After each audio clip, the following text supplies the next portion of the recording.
Welcome to the Carson City School Board Trustees meeting on Tuesday, March 10th at 6 p.m. At this time, I will ask calling the meeting to order, and we'll move on to agenda item number 1, adoption of the agenda. This is a possible action. Do I have a motion? Second. Who moved? Oh, Trustee Ramirez, motion made and seconded by Trustee Varner. Public comment? All right, seeing none, all in favor say aye. Aye. Opposed?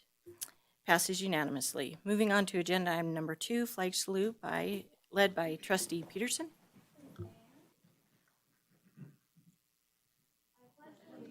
To the flag of the United States of America and to the republic for which it stands, one nation, under God, indivisible, with liberty and justice for all.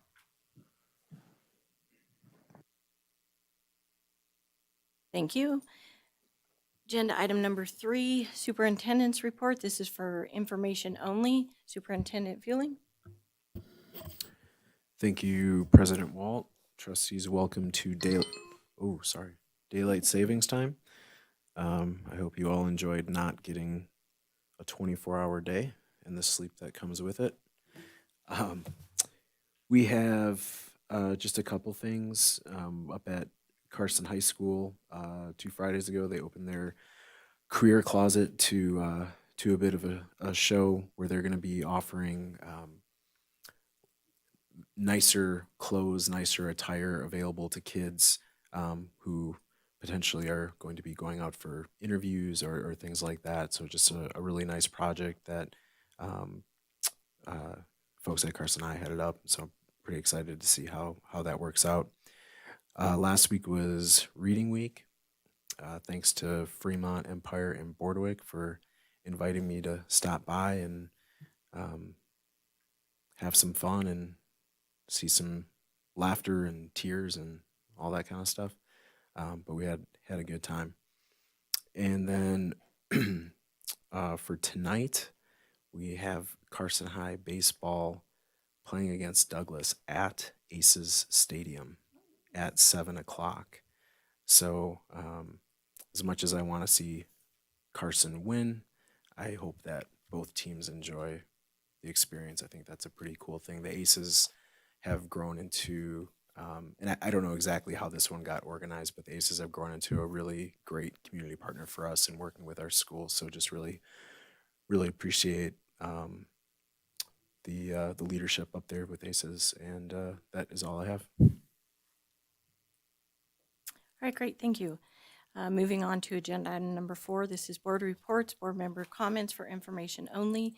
Do we have a representative from Carson High School? I have Cooper's tonight because he is at that game Okay. at the Aces Stadium. Cooper, sorry, my phone went to sleep.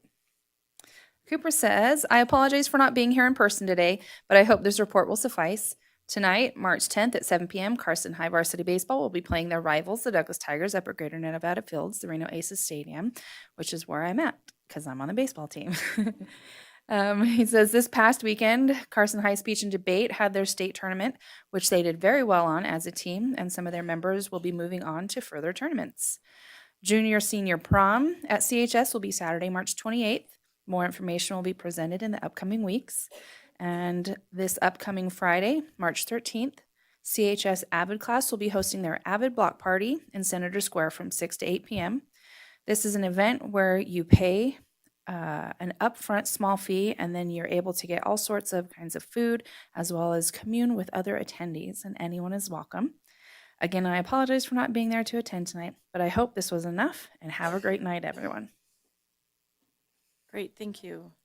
Do we have a representative from Carson High Silver Campus? I have that report for Silver Campus. Great, thank you. Okay, so Dr. Molden shares with us that on March 4th, a group of JAG and engineering students boarded the bus and headed to USA Parkway to a tour and learn all about the manufacturing program at Tesla. The students were welcome and given a grand tour. She also attended, and she couldn't believe the amount of people or the opportunities that they offer right out of the gate. They're super excited to announce that several community partners have signed up to present their programs to the staff and students at the Silver Campus during the B8 class. On February 8, Coastal Air in Minden, Garnerville, they presented. And then March 17, Concourse Auto Body in Reno is coming to speak about their new apprenticeship opportunities. On April 21st, the Happy Outlet will be sharing about opportunities with them. On May 7, Astro Tool will be sharing all about tools that they create. And on May 21st, Roper HVAC will be coming to talk about opportunities with them. They're also inviting the parents and main campus students to join them because they could be an opportunity awaiting for them as well. And she said, feel free to join us if you have time. We would love to have you all come. They're still in conversations with the local 350 plumbers and pipe fitters union on the possibility of, of then utilizing the Silver Campus to teach their apprenticeship classes 4 nights a week, so stay tuned. She also added that she's also very excited to announce that the Carson City Parks Department has agreed to conduct a full school field trip on the 27th of March at the Riverview Park.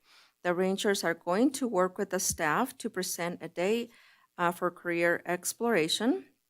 They will be talking about what it takes to become a ranger, and on the educational enrichment, statistics and measurement, flood, plains and wetlands, and Korean War Memorial and Flood of 1997, all wrapped up in physical and mental enjoyment. So that sounds super exciting. I'm excited for the students, and I plan on attending some of these events. And as she mentioned, everyone is welcome to join. So that concludes my report. Great, thank you. Moving on to the Nevada Association of School Board NASBY update. Trustee Varner? Yes, excuse me, thank you. Just have a brief update on the professional development training, which will be held on March 21st at the Louvre Hotel in Reno. It'll begin at 7:30 a.m. and it'll begin with a breakfast with the legislators that'll be there. And this will be an opportunity to meet and network with the legislators, which is very important for NASBY and the school boards. The training that day will include exploring the Nevada portrait of a Nevada learner, and also presentation on school safety. And if you are working on your certified public officer certification, there's some homework you have to do in advance. And this was outlined in an email from Director Harris, which was dated March 6th. So if you're going for your CPO, please look at that email and do that advance work, because you'll get credit for your CPO. And that's the only report I have for NASBY. All right, which leads us into then Board of Trustee school reports, and we'll go ahead and start with Trustee Ramirez. I do not have a report from Mark Twain this evening, but I did attend their PTO meeting this afternoon, and I was very pleased to see a good number of parents and teachers attending that meeting. They all seem very engaged and very committed in helping out with, with all the activities that the school is coordinating. So it was very nice to see a good turnout, and I hope that more parents plan on attending, because they're doing a lot of wonderful things. So, and Mrs. Cruikshanks, thank you for inviting me. I know you're present here with us this evening. I really enjoyed the meeting. So that concludes my report. Great, thank you. Trustee Roberts? Yeah, I just want to tell Dr. Ward she looks really great for being pied in the face this afternoon. I see you were able to get all cleaned up, but the kids had a blast. And that was in the spirit of their reading week theme, which was book and adventure. So they had K through 2 with that assembly today. And then next week, it will be 3rd through 5th grade to have their fun with the staff. And their reading week was very successful, and they appreciate all of the support from the school board, AJ, parents, and the community. And then parent-teacher conferences are coming up at the end of March, and they're looking forward to reaching out to 100% of parents for participation in those conferences. We love the opportunity to speak with our families in person and review student progress over this year. That's it. Great, thank you. Trustee Clapham? Thank you. I'm going to start with the update from Eagle Valley. Ms. Hoppy, who is joining us tonight, thank you for joining us. Academics and testing. Students who had perfect attendance during access testing will be going bowling the morning of Tuesday, March 24th. Attendance is a key element, and they want to acknowledge the students who were at school every day and ready to test. Regarding athletics, wrestling is off to a great start, and track is running and about to begin. No pun intended. Some upcoming events. Please join us for our very first College and Career Day happening on April 1st. Students will be highlighting their talents by displaying projects they have been working on. And community partners will be joining us to highlight future career opportunities for the students. And the event will begin at 12 p.m. for students and will continue after school until approximately 4:30, and parents are encouraged to join after school at 2:25. Ms. Hoppy would like a huge thank you to a few. First, she wants to thank their librarian, Allison Gillis, who organized Reading Week last week for the students and staff. Allison continues to amaze Eagle Valley with her creative ideas. She invited a published author to speak with students, organized dress-up days, transformed the library into a campsite, and implemented fun reading challenges throughout the week. It was a fantastic experience for everyone involved and truly helped celebrate the joy of reading. In addition, we want to acknowledge the school social worker, Tara Schwartz. Last week was also School Social Work Week, and we want to give her a huge thank you for all the work she does for the entire staff and student community. Tara's level of care and kindness to everyone is a testament to her unwavering commitment to supporting others and making Eagle Valley a place where students and staff feel valued, heard, and supported every day. And Eagle Valley is truly grateful for the difference she makes in the school. And from Carson Middle School, I have from Miss Robinson. I apologize.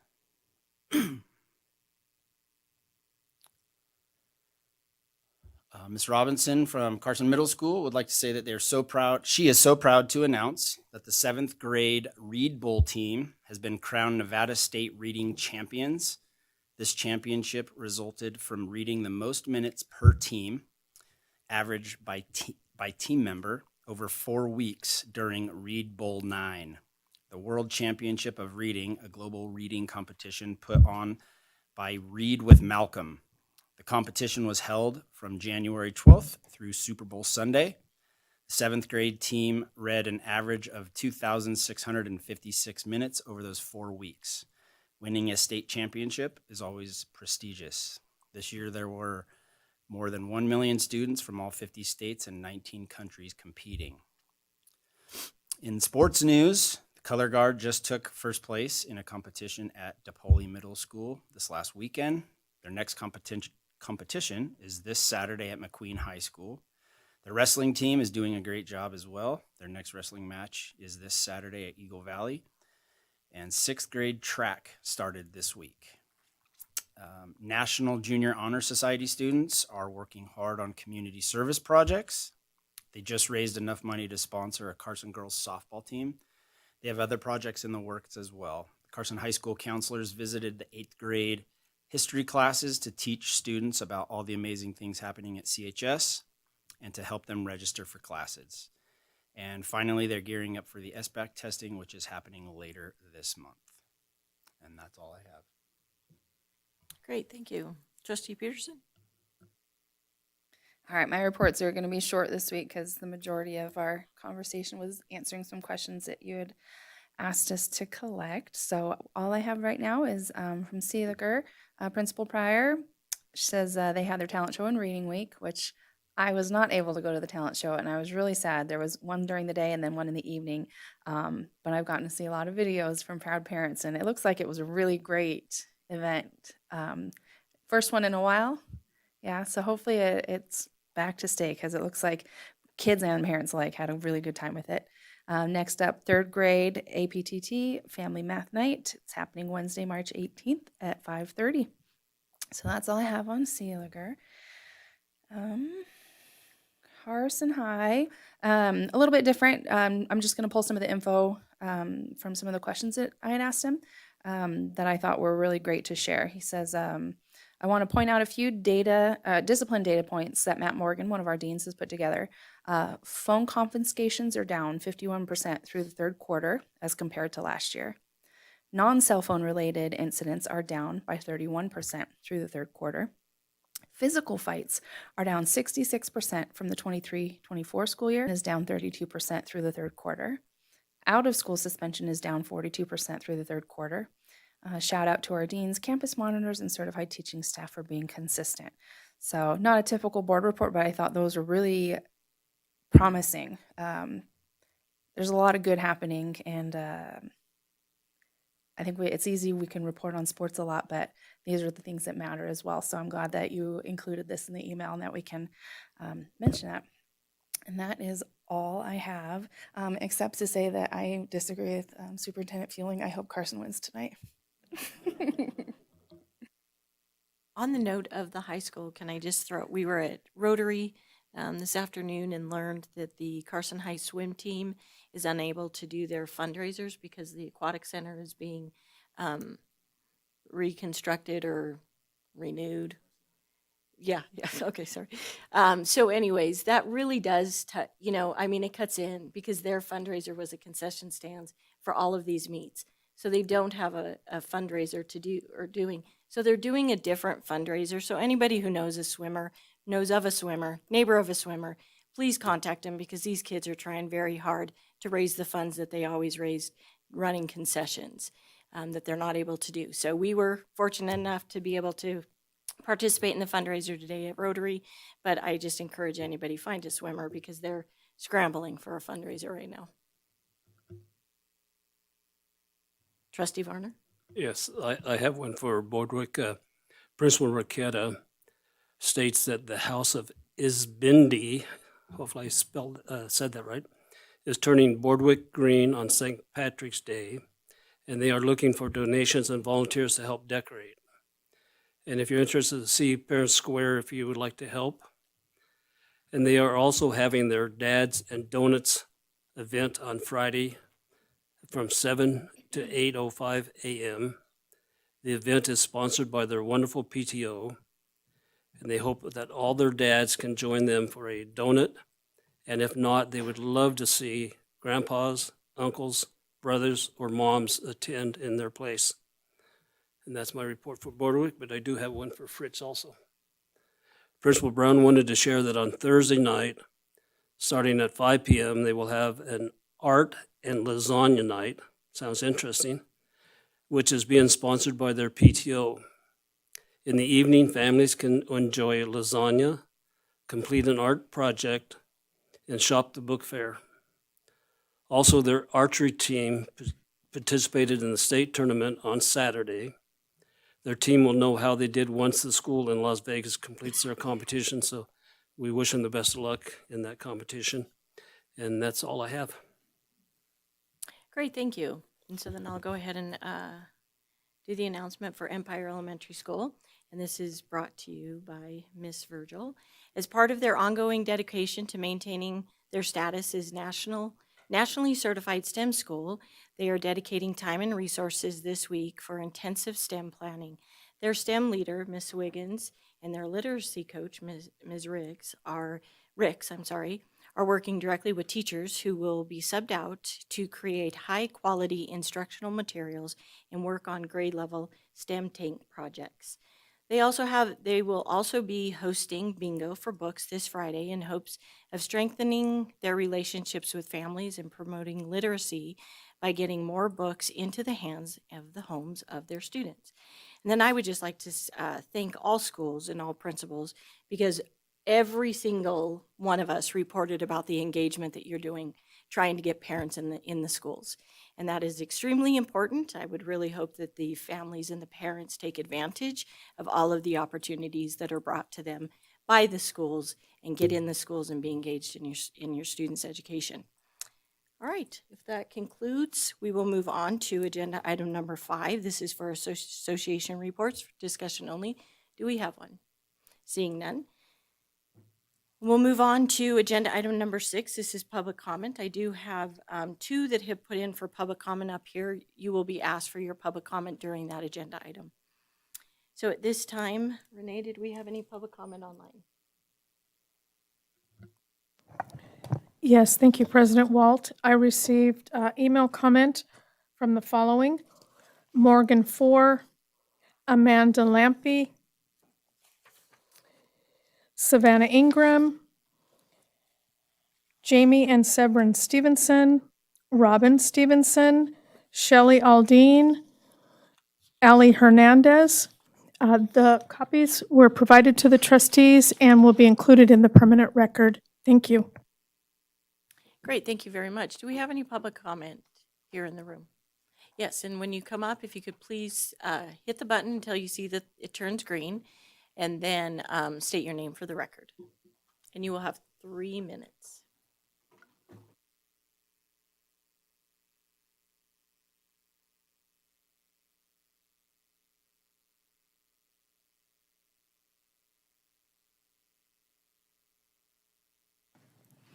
Hi, my name is Lindsay Bly. I am a teacher at Seeliger Elementary, and I am here today.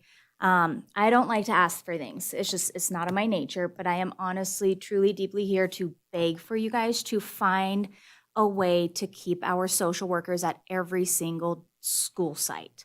They are truly a lifeline for the students, for their families, and for the teachers and our administration. They are the people who are making these kids feel comfortable to attend school, so we have better attendance, to feel in a comfortable space and feel cared about and know that someone at school is aware of them, is aware of their changes in behavior, the times that they seem down and different. They know that there is that person who's not yelling at them about doing their homework or, having to assign detention for them. It's a neutral party that knows every single student, knows those signs to look for, that we are trained on a base level, but they are trained to see those small changes in every single student, to know every student's name, to know things that they all like. I could name a few 4th graders, a handful of 3rd graders, and 2 kindergartners, and that's where it stops. So if I don't see it because a student doesn't feel comfortable expressing it to me or another staff member, our social workers are the ones who can help them. They're the ones who organize and work with, our holidays with a hero, the people who watch out for our kids. And our students' mental health is declining. We see that drastically everywhere. Upper elementary, which I teach to the young kids. And these social workers have more skills to handle that. They have the know-how to truly reach a kid without making them feel uncomfortable, to reach out to the families. That goes beyond my scope and ability as a teacher, and make those families understand that we're not going after them, that we're there to make them feel comfortable and safe, and get them to school, make sure they're safe at home and well taken care of so they can be the best student that they can. They're there to help us out when we have a kid, as the youths would say, crashing out. And the rest of the class deserves to still learn. And they help out by giving that child who's having a hard time the chance to cool down while I can continue teaching. They are vital. And if they are shared between schools, they don't get to truly know the students, and the students don't get to feel comfortable with them. I have here a packet for each of you. We love packets. These are letters written by my students. It was completely of their free will, on their own time, addressing their thoughts on this topic. If I'm allowed to hand it to someone? Okay. Great, thank you very much. For grammar, so So, and I apologize, Madison Crozier, you had put in for public comment. I overlooked that. If you could please come up.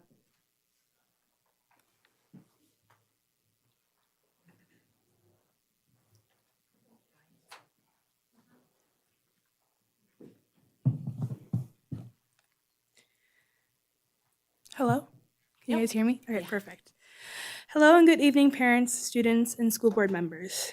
I am Madison Crozier, a senior at Carson High School, and I would like to make a statement about the possibility of the social worker department within the Carson City School District being terminated.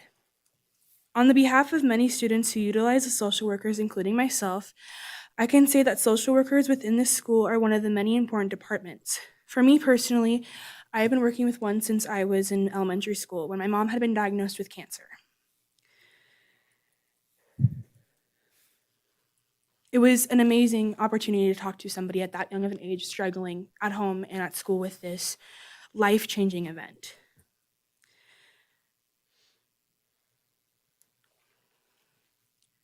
Sorry. You're good.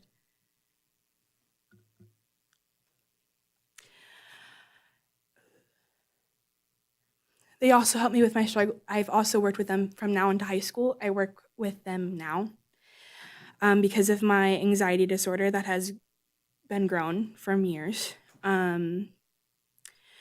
Because of the social workers, I've gone in contact with a therapist and have been able to be at school more often. During my sophomore year, my mental health had declined a lot, and unfortunately, my attendance and my grades had suffered. But because of my social worker, she was able to help me through that and get me back into school and get my grades back up to passing so my future was not in danger. The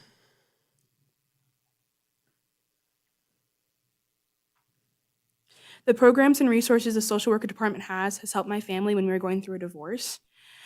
When I was struggling mentally and when my future was in danger, not only do myself use these resources that they provide, but also does my little sister who's a 5th grader. These social workers are not a luxury, they are a need. They help students improve their mental health, but also with the social environment at school by helping students advocate for themselves when they're being bullied, like how I was in my junior year and this past year. They'd help me feel comfortable and confident reporting a sexual assault that happened to me last semester on school grounds. They'd help students by getting them accommodations for school that help with their mental health and other behaviors. Because of the school social workers, my family and myself have been supported throughout the toughest times we've experienced. Social workers are a need for us as a community if we are going to continue to fight teen suicide, especially within the past 3 years. So please do not think about the money side and think about the students' well-being. It is very important for these social workers to still be in our school district to help our students and our community. Thank you. Thank you very much. Anyone else? Any other additional public comment?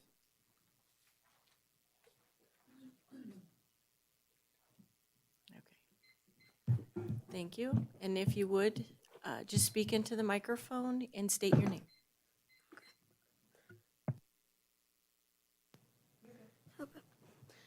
Hi, I'm Logan Hodies, and I strongly believe that we have a great need to keep these social workers. I know many at many different schools, and they help all the students, not just with what they're supposed to do in their jobs, but they go above and beyond to help the students' needs.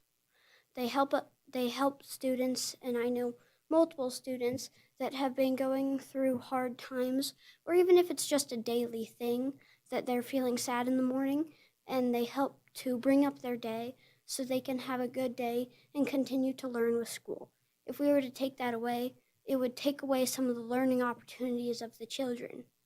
So in order to continue for the students to have maximum learning possibilities, I believe that we should keep the social workers. That way, if a kid is in need of something, then they can go to those social workers, and that way the kids around them can learn and they can continue to progress instead of staying behind and staying in that bad mood, which would also bring down people around them. That's it. Well, thank you. That was very well spoken. and not read. Very good, very good. Any additional? All right, seeing none, we'll go ahead and close public comment and move on to agenda item number 7. This is designation of Silva and, how do you say? Shireen and Associates LLC as an independent audit firm for fiscal year 2026 in the amount not to exceed $75,400 is budgeted as required by NRS 354.624. This is for possible action and presented by Mr. Winward. Thank you, Madam President, members of the board. We find ourselves here once again, just like we did last March, to designate our auditor. I just want to, before I really get started, just want to clarify the amount that you listed off that is in the heading is the correct amount. I apologize for transposition of numbers in the executive summary. 75,400 is the correct amount. And that is slightly more than the 2.75%, just above a 3% increase, because that is a $2,900 increase over last year. Still a fair amount, still fairly much in line with inflation amounts for this year. And it's still a very good exceptional value, as it's less than the last audit performed by a different auditing firm in 11-ish years ago. Mr. Fueling, correct me if I'm wrong there. 2011. I knew 11 that was there somewhere. We have a very good working relationship with the auditors. They've brought some new team members on, so we see different faces than we've always seen there. However, it's been overseen by Mr. Silva, and he continues to do really good work and is very understanding and well-versed in school districts as he handles the audits for other counties near us and several other education authorities like Carson, Montessori, amongst others. So he's carved out a really good niche for that and does very good work for us, and we look forward to continuing that relationship. And I'm welcome to any questions you may have. Great, thank you. We'll go ahead and start at this end. Trustee Varner, do you have any questions? No. Trustee Peterson? Trustee Clapham? Trustee Roberts? Trustee Ramirez? Which brings it to me. So, of course I do. Sorry. But I only have 2. So, and I know, I'm not questioning this, but if you could just kind of reiterate, why is it that the district remains with the same auditor rather than evaluating alternate auditors? That is something that's kind of different in the public sector. You look in the corporate world, sometimes the requirements that they need to rotate through auditors. It's a little bit different environment for them than it is for us. We get a lot of other compliance, and we have a lot of other organizations and entities that are also constantly looking over our shoulders. And for that reason, we get a lot of other compliance and guidance from those different organizations.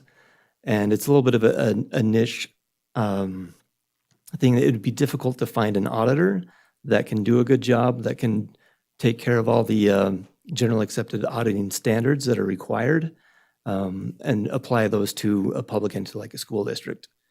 So we have kind of looked, a couple years ago, we kind of looked to see what was available. We didn't officially do anything, as it's not required by administrative code to go out and do an RFP, but we kind of looked to see what are other options we have, pulled some other districts in Nevada that are similar to us.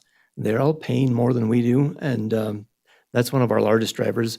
We have a good relationship. We have an auditor that does a really good job, and it's kind of why should we try and fix something that's not broken is my first reaction. But we did look to see what else is out there. There's not a lot of audit firms that have done a lot of experience with school districts, especially one that's local to Northern Nevada. So options would be to look into something that's a more regional to the west of us, or somewhere else outside of the state of Nevada. And it just makes sense to keep it here with the audit firm that's very familiar with the standards in the state and the legislative rules, regulations, requirements that we follow. Okay. I just wanted to hear that, with the budget cuts that we are going to be facing, that we are doing our due diligence on looking to see whether or not it is a competitive, or because it is an increase, but to know that it is very fair compared to what others are charging as well. I just wanted to make sure that we were doing our due diligence on that. And then I wanted to ensure that it does state that it will not to not exceed the 75,400, and if it does, that it does come back to the board, correct? That's they common do language. propose I've never experienced that, so I've never had to go over that amount. Okay, I just want to make sure though, because of our budget situation, that it would.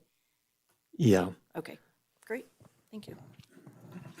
Any, John? Okay, all right, then this is an action item, so I will, ask someone to make a motion? I'll make a motion. How do I say that name? Serene? Yeah. Sherini? Sherini. I move that the Carson City School District Board of Trustees approve the audit firm of Silva, Sherini and Associates LLC as the auditors for fiscal year 2026 for a contract amount not to exceed $75,400. Do I have a second? Second. All right, so motion by trustee Clappin, second by trustee Peterson. Public comment? Seeing none, all in favor, please say aye. Aye. Opposed? Hearing none, motion passes unanimously. Thank you. Thank you. Thank you. Moving on to agenda item number 8, this is discussion and possible action to designate critical labor shortages for certified elementary teaching staff, certified secondary teaching staff, certified special education staff, speech language pathologists, deaf and hard of hearing interpreters, school psychologists, special education paraprofessionals, cook, baker, mechanic, school bus driver as allowed under NRS 286.523. This is for possible action and presented by Mr. Sadler. And I don't think we missed anybody in there. I don't think you did. Madam President, members of the board, Dan Sadler for the record.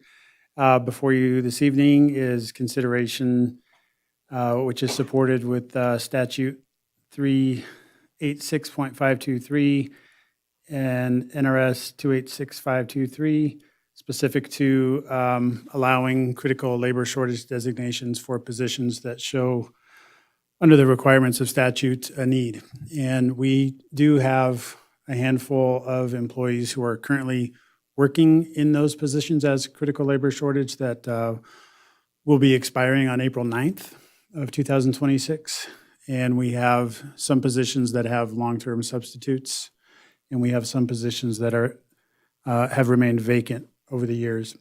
And so in the packet, the actual forms represent those positions district-wide where we do have vacancies that meet the requirements for statute. Several years ago, we designated every position we had in the district, including substitute teachers, with the exception of administrators, I believe, as critical labor shortage qualified. And as nice as that is to be able to do, we don't have the need for all positions. So just the positions that we currently have impact are here before you this evening. It's a 2-year approval. So if you choose to approve this evening, we would submit the information to Nevada PERS. And I believe it goes back to the date that it's approved and not the date that it's submitted to PERS. And these positions would be approved for 2 calendar years. So any questions that you have? Great, thank you. Trustee Ramirez, we'll start with you. I do have a question. For the position of elementary teacher, you currently have that position filled with a long-term substitute, according to, We have 3 elementary teacher vacancies that are filled with long-term substitute. okay, but those are covered with long-term substitute, whereas the secondary teacher position, that one is covered with critical need employees. Are we talking about retire secondary teachers? It just says employees. I was curious. Yes, so we have individuals who retired that were hired under the critical labor shortage designation to fill those positions for the school year. So they're currently under contract for this school year. But previously they were teachers, they were secondary teachers? Correct. Okay. And then I noticed that on the section where it says difficulty in filling the position, you have elementary teacher instead of secondary teacher. It might be just you. Yes, thank you. Trustee Walt pointed that out, and I did correct that on the paperwork that we would Okay, submit already. thank you. Thank you. All right, those were my only questions. Great, thank you. Trustee Roberts, do you have any questions? Yeah, this is all new to me, so I just want to clarify, how does this work? Are these jobs posted and then by a certain date they're not filled, so then they fall into this critical need category, or? That's a great question. So the statute lays out what we need to show in order to qualify for this to be approved.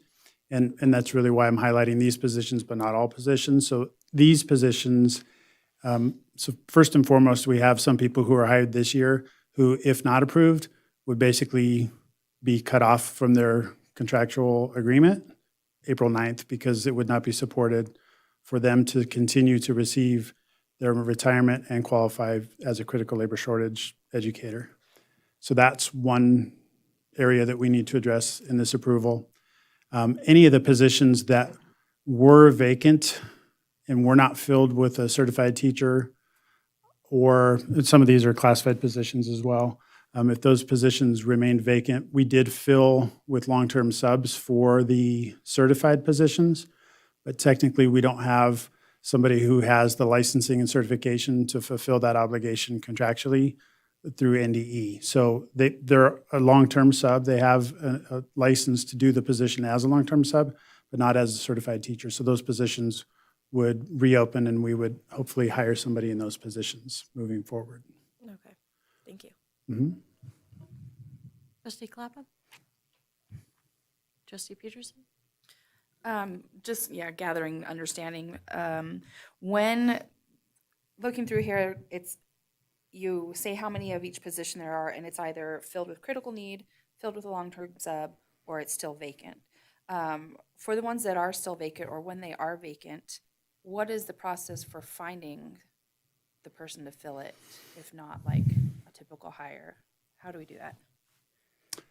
Well, so we use multiple strategies as far as recruitment and trying to identify people for positions. So all of our positions are advertised locally on our website. I should say on our website, but that's not just local expansion. Anybody who can get on the internet can go to our website and find it there. But unless they were typically looking for a position in Carson City, they don't find it there. So we also post on Indeed, which is a national job board. We attend local and regional career fairs.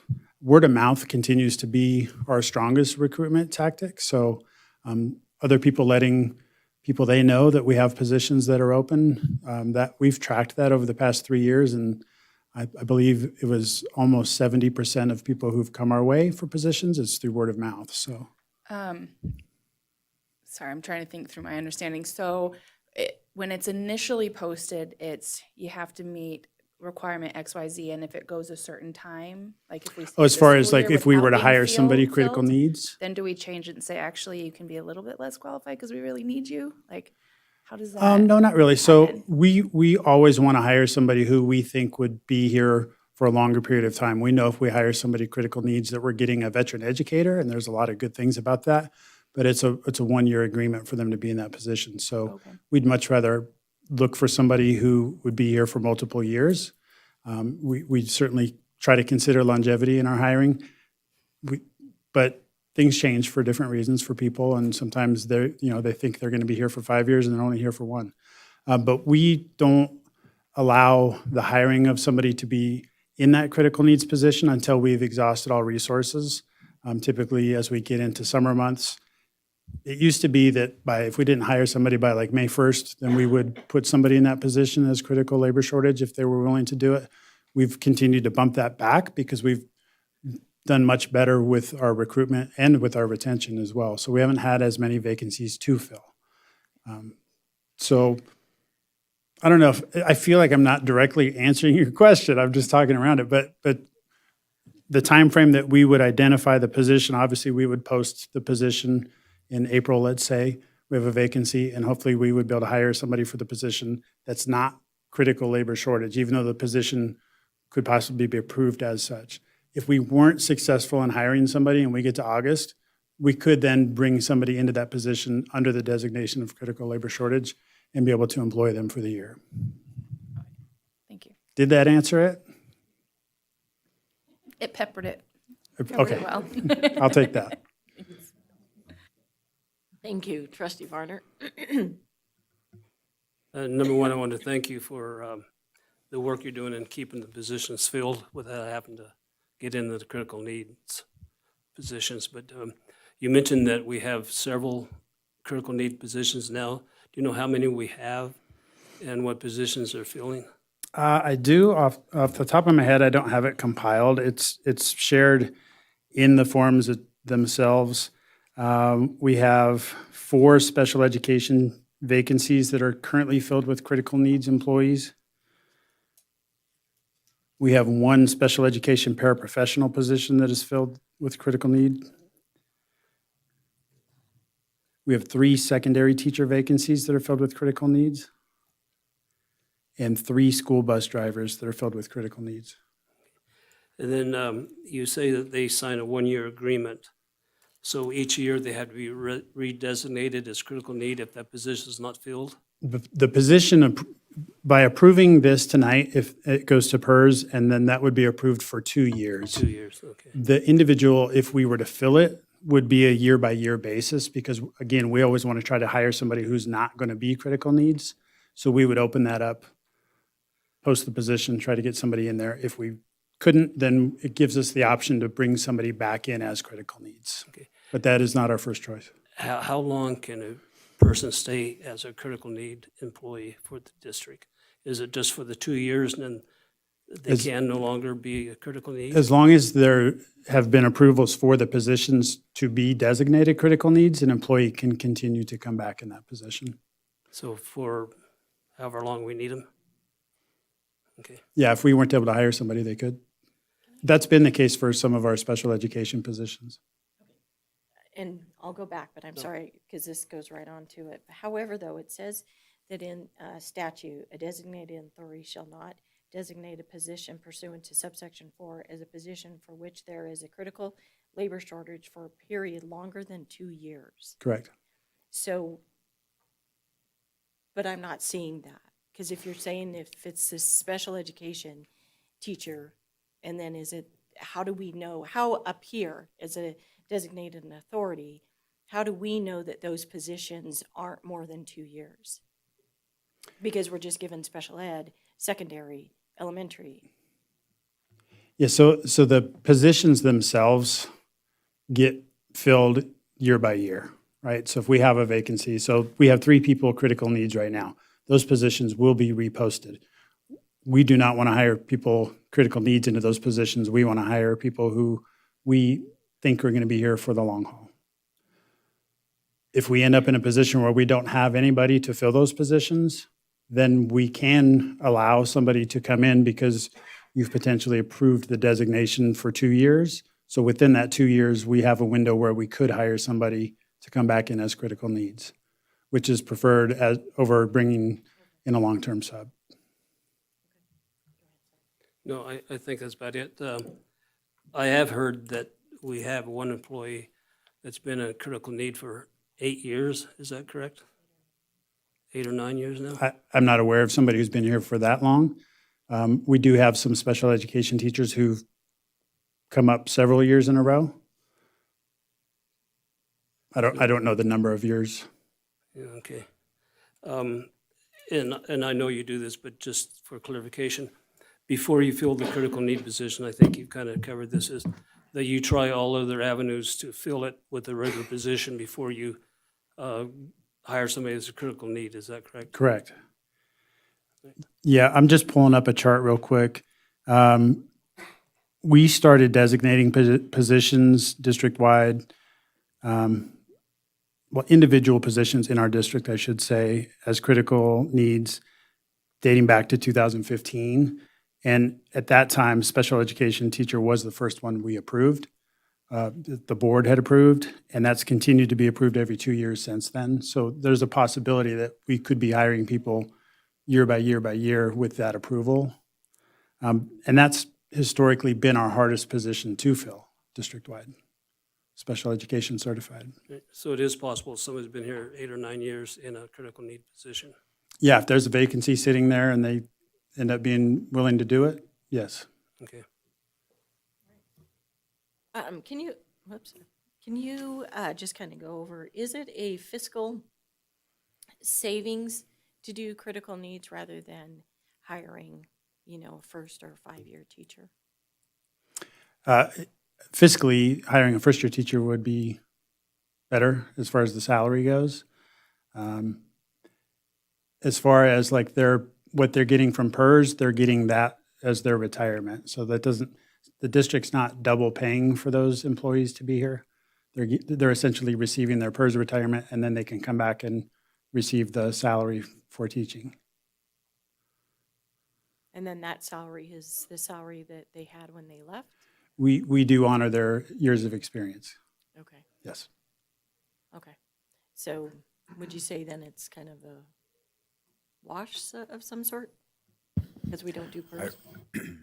I would say that it generally is more expensive to, I mean, if the idea, excuse me, just for a position, if you're hiring someone with very little experience and kind of education beyond their bachelor's coming in, they're generally not going to have as high of a wage as someone who has already retired and has more experience. So it's that balance of having someone qualified in the classroom and trying to give kids the best service that we can versus having an empty classroom and not, maybe not having someone as good.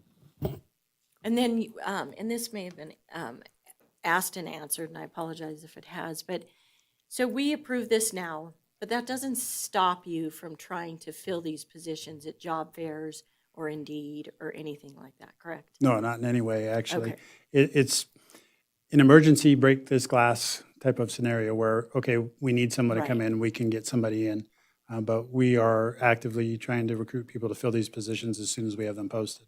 Okay. And I will say that the data that we've shared in the fall, each of the last 2 years, has continued to improve first and foremost with our retention numbers and then also with our recruitment. So we have very few positions that end up vacant. When you consider we have over 500 certified positions district-wide and that we have 9 in critical needs, like we'd like that number to be 0, but that shows that we're doing pretty well.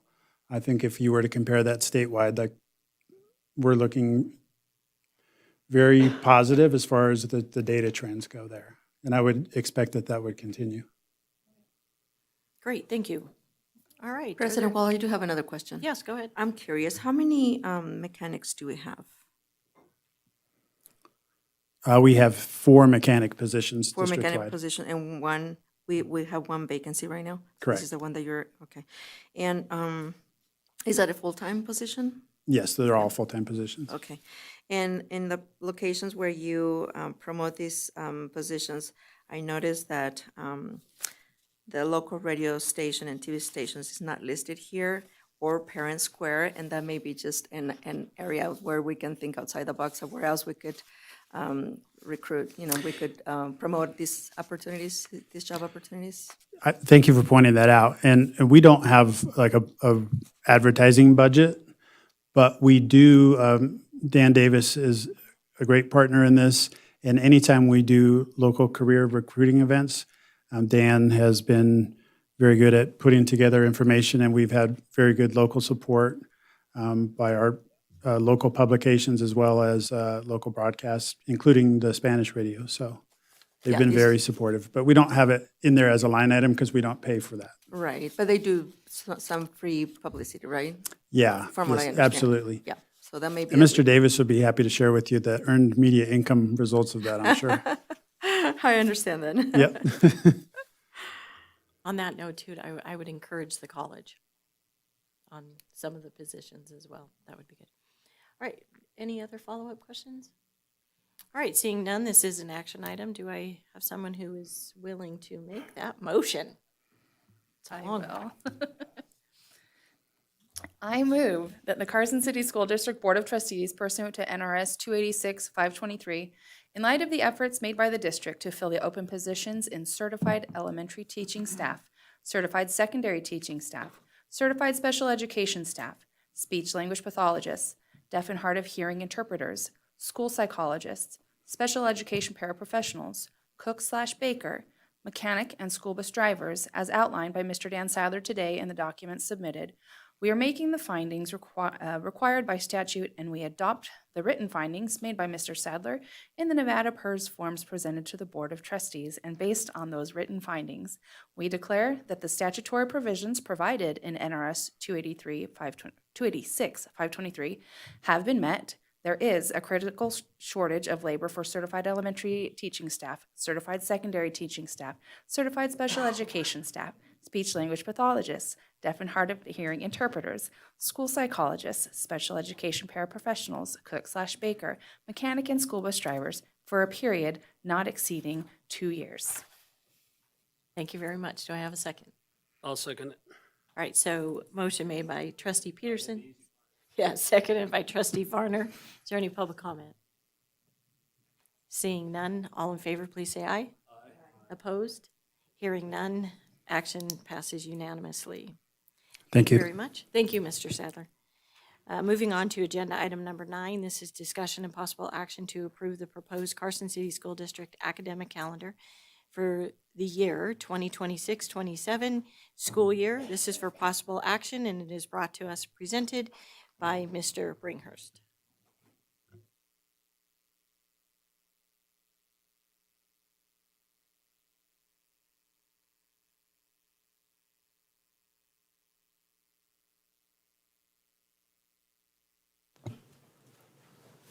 Good evening, President Walt, members of the Board of Trustees. Thank you for taking the time to be here this evening to consider the school calendar for 26-27. My name is Brandon Bringhurst, Chief Academic Officer, for the record.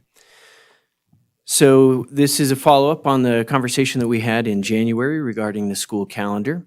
And our focus is on making sure that we leverage the time that we have available towards the priorities that we have as a school district. Before I get into some of the specifics about the calendar, one related issue that was brought up that I wanted to address is some discussion regarding the length of our elementary school day. As has been noted, we are significantly over the state required minutes, and I wanted to explore that a little bit. So the state requires that elementary school students have 54,000 minutes per year. In Carson City School District, this year we are at 65,000 minutes, so we exceed that by 11,000 minutes. So for some comparison, here in Carson City School District, our school day for elementary is from 8:25 until 3:15 for 6 hours and 50 minutes. And I looked at, for comparison, to one of our neighboring districts, Washoe County School District, and their school day is typically from 9 to 3 or 9:30 to 3:30. Which is just 6 hours as opposed to our 6 hours and 50 minutes, and then they have a 45-minute early release each week. So there's some key differences as we look at what is behind the differences that we see in overall minutes. In Carson City School District, one of the things that we have at the elementary school is teacher prep time is allotted at 45 minutes daily. Whereas in Washoe County School District, teacher prep time is allotted at 120 minutes weekly. So a significant difference in the amount of teacher prep time during the school day. In Washoe, some of that time would be allocated before or after school. Another key difference is the duration of the specials that students have. Here in Carson, we do 45-minute specials for libraries, computers, music, as well as PE. In Washoe, their specials are only 30 minutes in duration, and they do library, computers, and music only. They do not staff a PE position at the elementary schools. Some of the elementary schools do have some PE, which they do fundraising at their site in order to fund that, and it is not offered daily or weekly as we do here in Carson.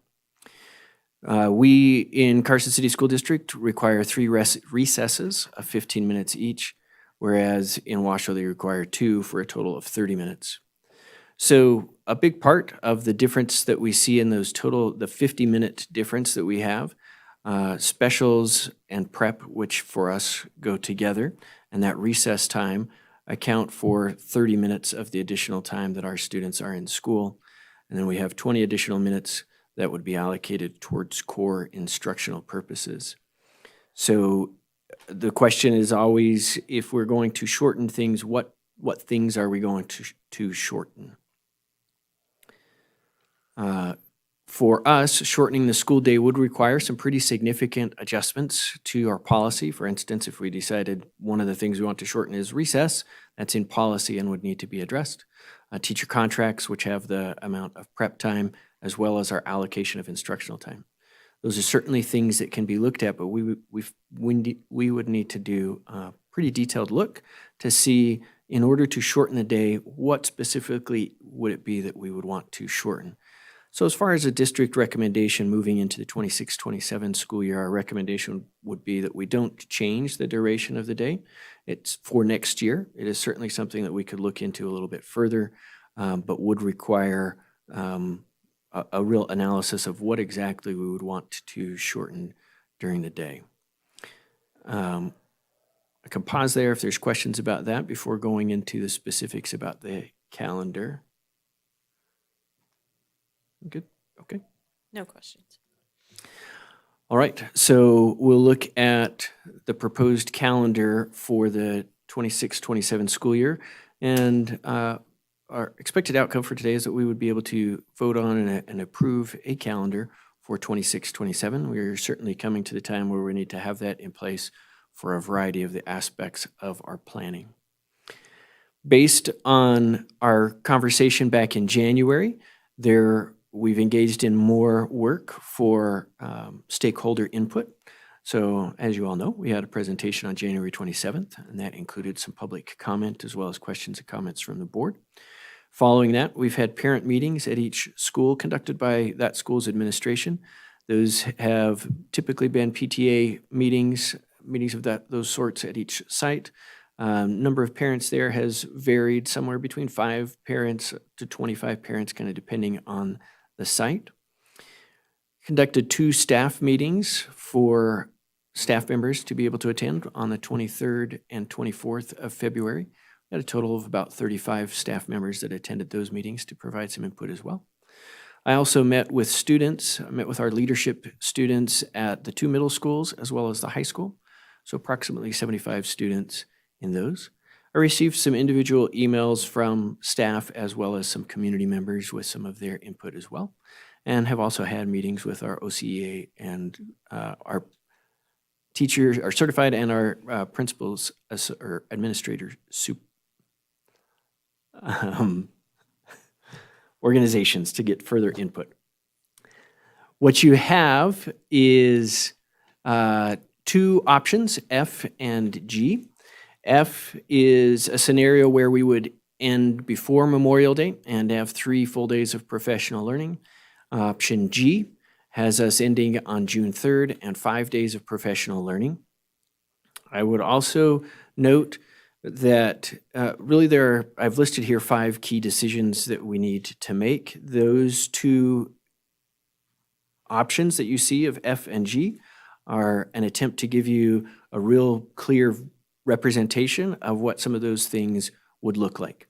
So we'll go through each of these questions. I'll summarize for you some of the information and recommendations on those. And those are the key areas where we're looking for decisions. In each one of those decision points, I've kind of organized things where first talking about how that question aligns with our strategic plan, Empower Carson City 2027. A little bit of a summary of the feedback that was received from that process that I indicated, and then the recommendation from the district as to which direction to go we would recommend on those particular questions. So the first question is where to end the first semester and whether to have a teacher workday at the end of that first semester. When we look at our strategic plan, we find great alignment here in our goals 1, 3, and 4. Our exceptional staff, we want to recruit and retain those great staff members and provide a great working environment for them. And this plays into that, as well as it plays into engaging our parents and families and creating healthy generations of Carson students. As far as a summary of the feedback on this question, overwhelming consensus is that we should end before winter break and have a teacher work day. I did have one student who advocated for ending after winter break, and I certainly applauded a student that was willing to go against the grain. But by and large, it was very supportive. I've included there a quote from one of the students as far as why they felt like it's important to end before winter break. Whoops. So the district recommendation on this question is that we end the semester before winter break and that we include a teacher workday there. That does make our first semester shorter than second semester, but we feel that the benefits outweigh the costs of ending after winter break. The next question that we're looking at is parent-teacher conferences. As you know, we have proposed changing the format of how we do that from having early release days and parent conferences after that to having full-day parent conferences, 2 days in the fall and 2 days in the spring. When we look at our strategic plan, that aligns again with our goal to have exceptional staff that we support, recruit, and retain, and that we engage our parents and families in meaningful ways. As far as the feedback on this, I would characterize it as very strong consensus, certainly not unanimous, but strong consensus that full days for conferences would be preferable. There was some discussion and concern about which days. Is it Tuesday, Wednesday? Is it a Wednesday one week and a Wednesday the next week? Ultimately, that discussion centered around this is something new and we need to try it and see where it lands and what works best with it. I again included a couple of quotes this time from some of the parents and staff about why they would prefer to have the 2 full days of parent-teacher conferences as opposed to the model that we currently use. And then for the district recommendation, we would recommend that we move forward with the 2 full days of parent-teacher conferences in the fall and again in the spring. The changes to weekly early release days, this is probably the question that generated the most conversation, and so we'll dive a little bit deeper into this one. When we look at our alignment with the strategic plan, in this case, there's a specific strategy that actually calls this out pretty directly under our Goal 1 for exceptional staff. Strategy 1.3.2 says that our strategy is to establish structures within each site and department that encourage database decision-making and staff agency within professional learning communities. So this concept of a weekly early release day is in line with that strategy that is laid out in our strategic plan. As I mentioned, consensus on this is definitely more nuanced, and so we'll take a bit of a deeper look. First, when it comes to student perceptions of weekly ERD, they prefer the predictability that comes with the weekly early release, was a strong sentiment from them. As far as which day, they preference was generally speaking for Wednesdays or Fridays. Wednesday, the reasoning behind that was twofold. One, it's because it's what things have been, and so they are used to that, and that it provides a nice midweek break to the routine. Fridays because it's Friday, and you can start your weekend a little bit earlier.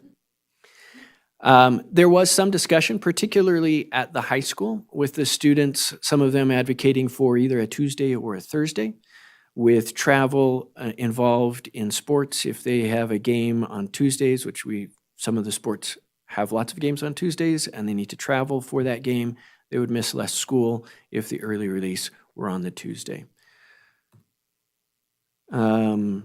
Also, some of their thinking behind it, the current ERDs are too short and reduce the class productivity. And we had talked about that with our proposal. We are lengthening them. They felt that was a good decision. At the high school, in particular, they also pointed out because of the every other week And because at the high school they do an A-B block, it disproportionately impacts classes on specific days. If the ERD may fall on B days repeatedly, and so you are losing class time in your B day classes, causing an impact where those B day classes get behind the A day classes, which several students at the high school noted. Overall, students would prefer the weekly ERD structure no matter which day it's on. And then I also have a quote for you there from one of our students about their thoughts as to why they prefer the weekly ERD.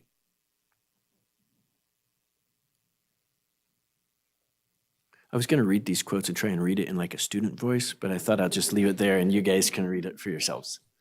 And so you understand a little bit too is how we collected the information from these meetings. At the meetings were recorded. I took the transcripts from those meetings and used AI to help analyze the information, and in this case, pull out some of these quotes for us.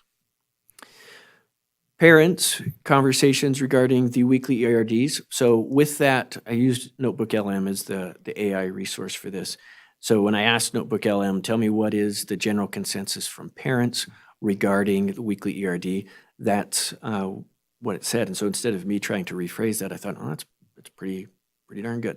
So based on feedback gathered from various parent meetings and written correspondence, parents' general thoughts on moving to a weekly early release day are largely positive regarding the consistency, but they remain deeply divided on the specific day of the week. So the weekly routine, a lot of the feedback is that the weekly routine is a lot easier to manage and reduces some of the confusion. Preferred the later dismissal time. Felt like it wasn't as disruptive to childcare. And also multiple comments that they felt like it was safer for students, especially students at the secondary level that might just have that as unsupervised time, where there's less of that unsupervised time, they felt was a better situation for their students as well. When it came to the day of the week, similar to the students, there was an emphasis either on Wednesdays or Fridays, largely for similar reasons to those reasons that were pointed out by the students.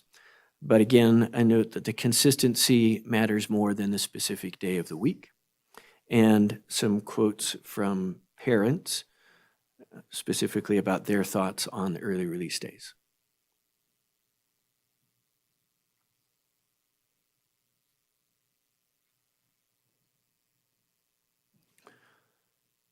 In our staff discussions, there was a strong consensus that weekly collaboration is essential for PLCs to do the work that PLCs need to do. There were two significant concerns that were shared with this. The first one being potential reduction of prep time. There was a lot of question and discussion about this, and working with the teachers as well as working with our associations, we've come to what we think is a good solution. And that solution would be that there would be 90 minutes each week of PLC time.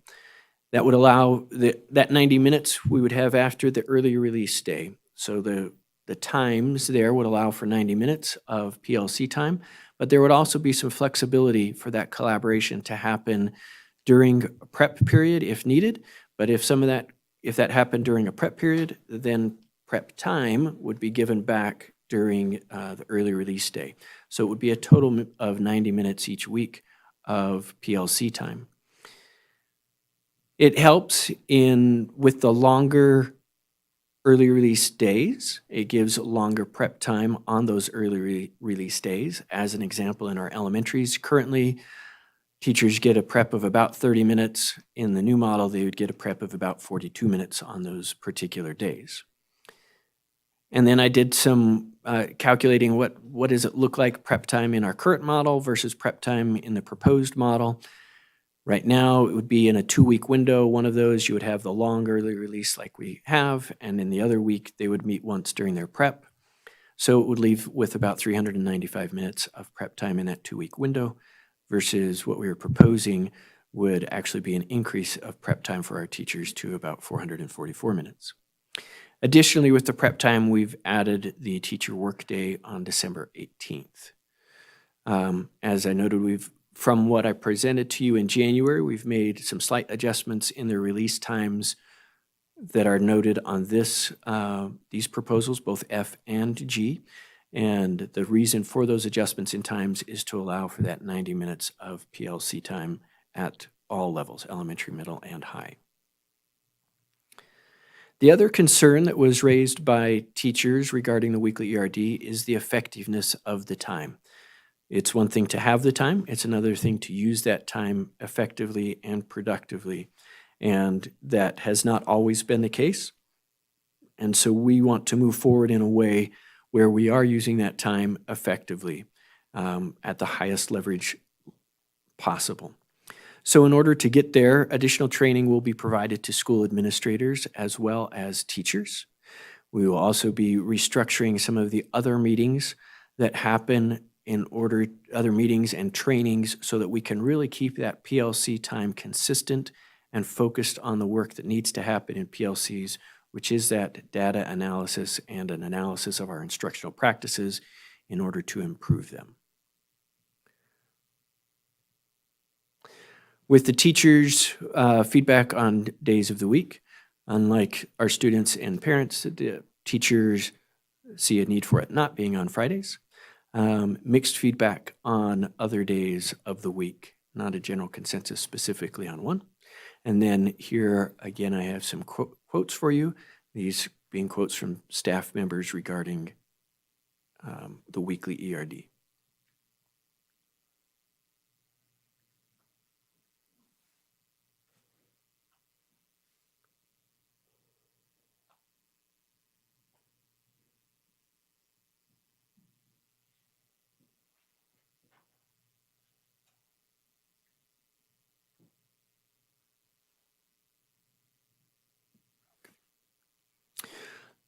As far as the district's recommendation on this question, our recommendation is that we have a weekly early release day. And with the dismissal times that are noted there on our drafts F and G, to allow that 90 minutes of PLC time. As for the day of the week, the district recommendation is for Tuesdays. The reason behind that, Fridays present some attendance challenges. Wednesdays limits our access to RPDP resources. RPDP is a state-sponsored organization that provides professional development. There are 3 regional organizations in Nevada. And with other districts on Wednesdays, if we were to be on Tuesdays, that would allow us greater access to those resources. With our current budget shortfall and potential reduction in our ed services staff, it's important that we be able to access these free and high-quality resources. Not that we couldn't access them on Wednesdays, it would just increase our ability to access them on a day other than Wednesdays. The next question that we go to is the number of professional learning days. As you'll remember from the presentation in January, the state allows for 5 professional learning days each year. Those professional learning days are not school days for students. They are full days for teachers' professional learning, and they do count towards the instructional minutes for the year. There are some regulations around them, one being they're limited to 5, another being that we cannot do them in the last 45 days of the school year. When we look at the alignment to our goals, again, having that exceptional staff and provide part of the strategies under that goal 1 is providing them with great professional learning opportunities. And then also goal 2, making sure that we have curriculum that matters, which is part of our strategic plan, and these full day professional learning opportunities would align with that. Feedback. Well, the students, they think it's great, right? It's a day of no school for them. Parents, split feedback on this. I characterize this as parents generally support them as long as they are clearly scheduled in advance and they are paired with weekends or breaks. So they're not just a Wednesday in the middle of the week where students don't have school. So they need time to prepare in advance for childcare, and it's easier if those things are paired with a weekend or a break. Staff feedback has been that they do find them useful. This year we had one on January 4th. That's the only one that we had. I felt like one teacher who articulated it well in particular just felt like coming back from that break and having a day to reset, get some of the learning that you needed, and be ready to start that next push of the school year was something that she found very helpful. Another reason for this, in order to preserve more of that prep time on the weekly basis, we've reduced the professional learning time with the weekly ERDs, and we really don't have the long form where we have 2.5 hours or so. And some of the training that we have needs to be in that longer format, and so the professional learning days would allow for those. There is continuing to be an increase in the state requirements for professional development. One of the things that we have mentioned in particular are science of reading requirements under state law, that we have to provide that to our K through 3 teachers, and that is a 15 hours of training. That would be 3 5-hour training sessions. So that alone would take 3 days of professional learning to provide that to our teachers. The district recommendation would be that we use all 5 of the days allowed by NDE for these professional learning days. The next question that we look at is the end of the school year on June 3rd or before Memorial Day, May 28th, I believe. Alignment with our goals in the strategic plan, those healthy generations, where we start and stop, and whether or not we have breaks or longer breaks in the middle of the semester certainly factor into this. This one would be a question where I would say the consensus is certainly is unclear from the different groups. Some prefer an earlier start to summer, so ending before Memorial Day. Some articulated preference for longer breaks within the semester. Some think it's easier to get family in town for graduation on a holiday weekend, Memorial Day. Others find it very complicated to get family in town, and travel is more expensive on those holiday weekends.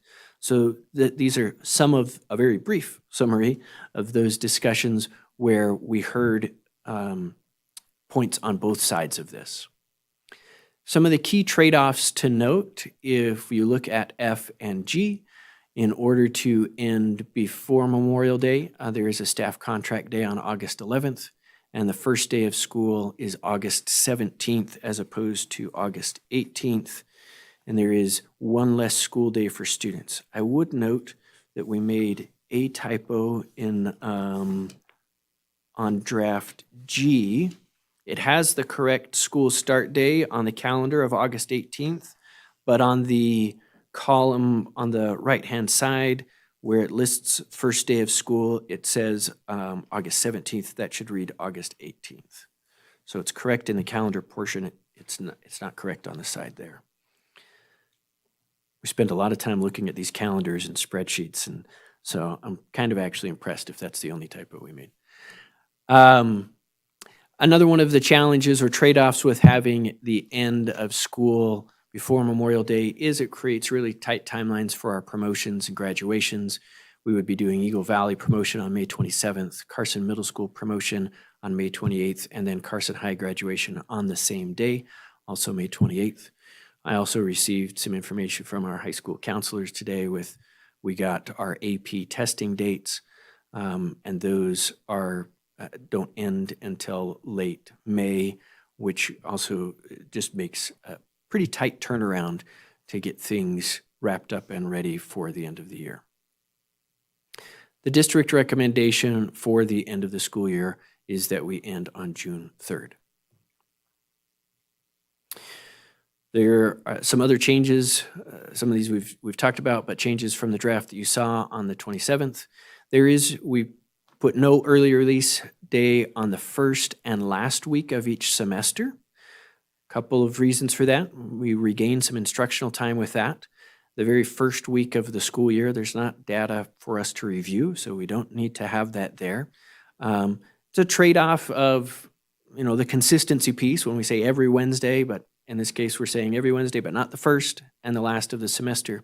The last week of the semester was very disruptive for high school in particular with their finals schedule. So our high school teachers and our high school students advocated strongly for not having that early release the last week of the semester.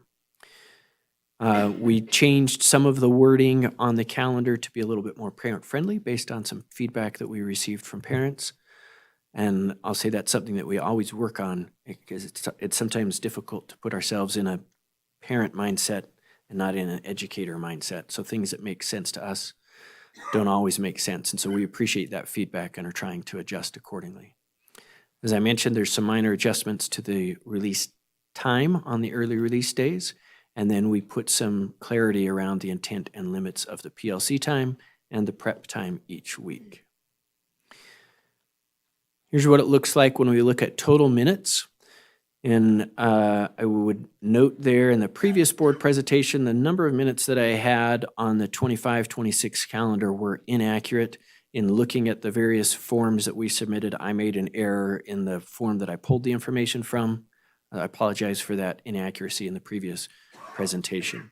So you see the state minimum minutes, what we have currently in 25-26, and then what we would have as far as our minutes in option F and option G.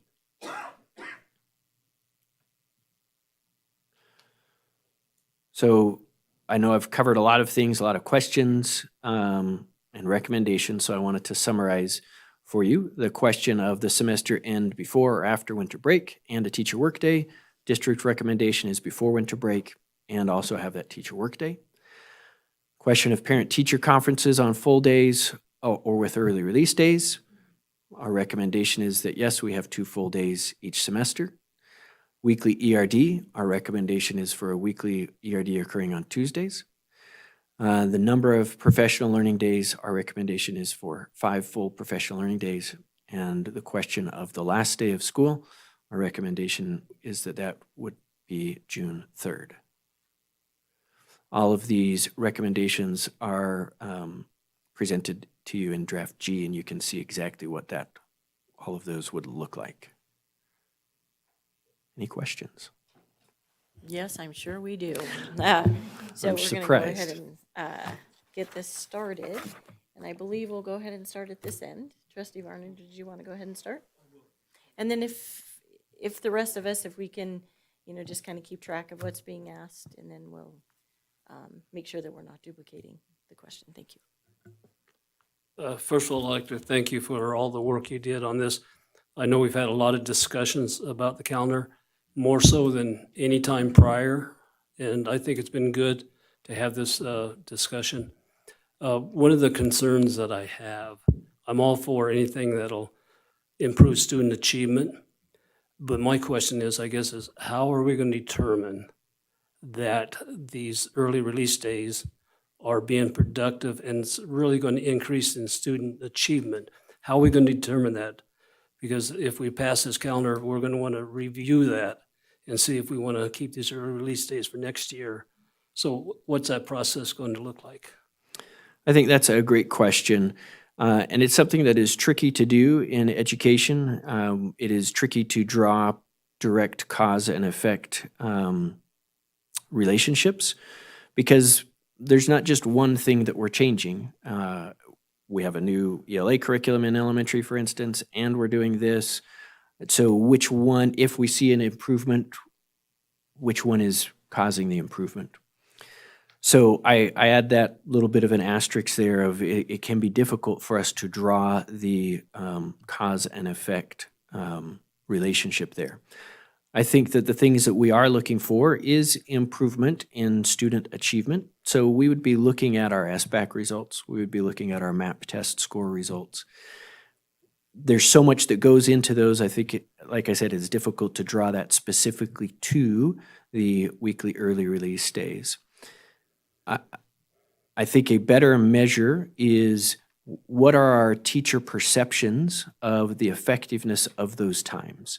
And so are we seeing a sense from our teachers, who are our experts in instruction, on this time is useful and is helping me be a better teacher in the classroom? And so our ability to measure that and see some growth of that, I think would be a key indicator for us to look for. I would also note that this is something that we would not anticipate it being a dramatic change, a a quick fix in year one. We would anticipate that it takes multiple years to get to the level of the fidelity of implementation that we need to be at, but we should be seeing progress each and every year. But I don't think we want to jump on and jump off things too quickly. Does that answer your question, Trustee Varner? Yeah, thank you. I guess the next question I have is, who's going to be monitoring these meetings, these on the early release stage, to make sure that they're being utilized properly? So the first responsibility for that is really on our campus administrators to train teachers to have clear expectations and to monitor that those expectations are being met. The literature would also be clear that and a key part of our PLCs functioning the way they need to be is some collective accountability amongst peers. There's only one principal, and there's going to be many PLCs happening at the same time. So, but we need to, as professionals, hold each other accountable as well. And then there's also a level of accountability that comes from myself and other leaders in the district being present at those meetings to ensure that they're being used the way they need to be used, but also identifying if they're not being used the way they need to be used, what training do we need to put in place or what changes need to happen so that they can be there.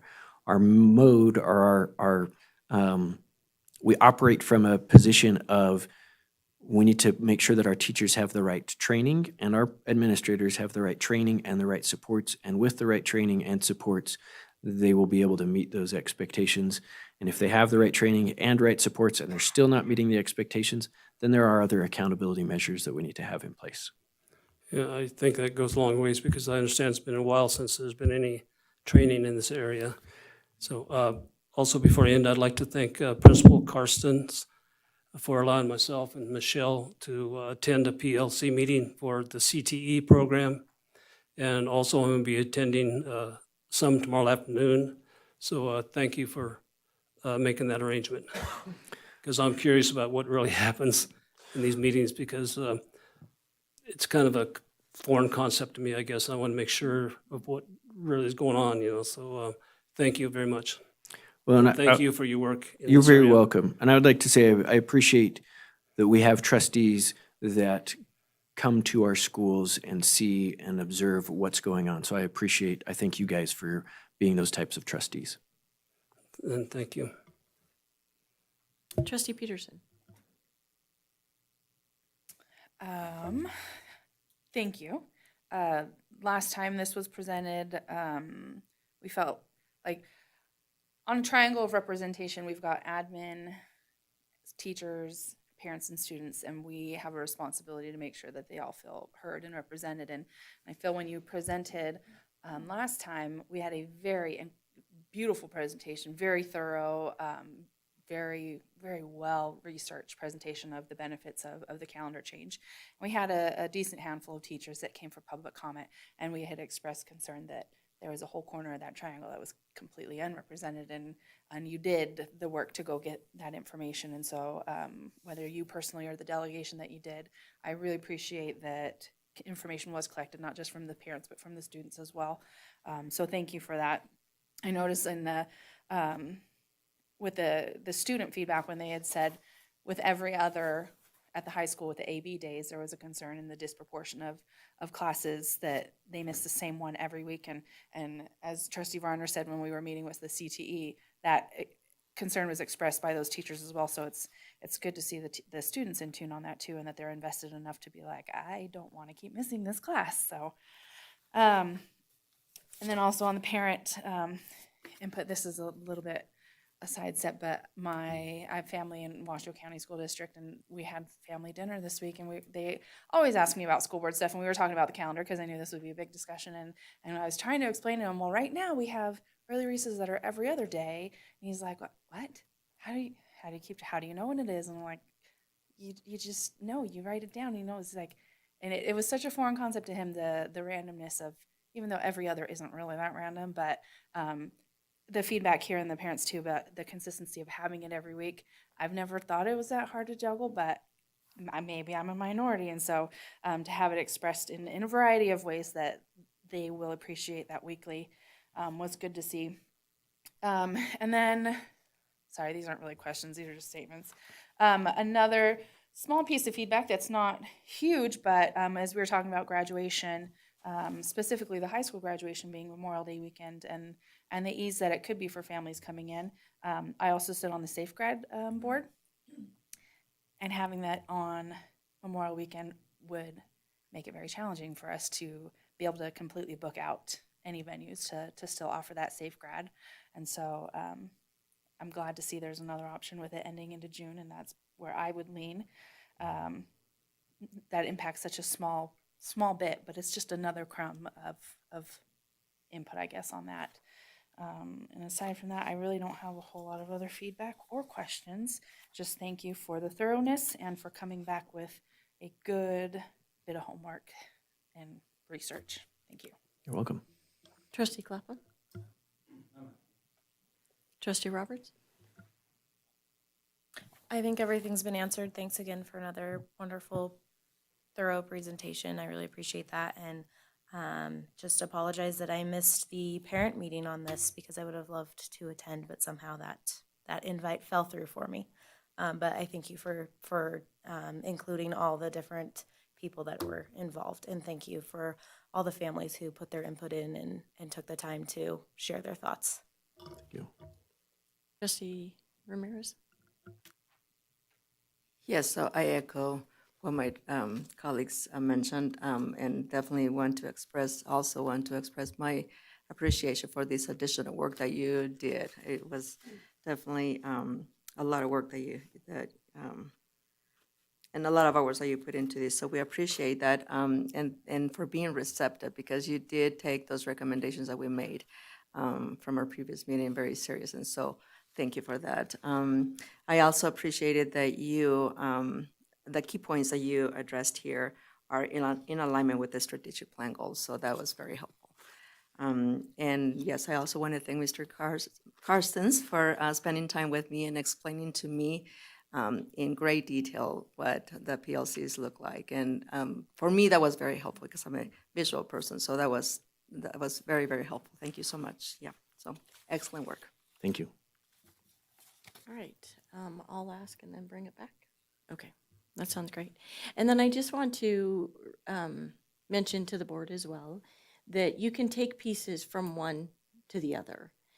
So like if even though, both F and G present to be Tuesday, it is up to the board if you want to recommend Wednesday as per what the recommendation was from those who were surveyed. That is an option as well. Okay, just so you know. It doesn't have to be one or the other. You can make an amendment to say, I want G, but with this, okay? Yeah, just so you know on that. So on Trustee my... Walt, are we going to get feedback from the audience before we make a decision? It is an action item, so I will make sure I call for public comment, right? Okay, so the questions I have too is, I know you address the effects on weekly early release when it comes to athletics. But what did you hear when it comes to like childcare, student attendance, or after-school programming, the tutoring programs that we offer as well? Having it be every week versus every other week. Those after the programs. So with our community partners that I reached out to, the early release days, whenever we have the early release days, they are able to accommodate that and have the same child care that they provide now on those early release days.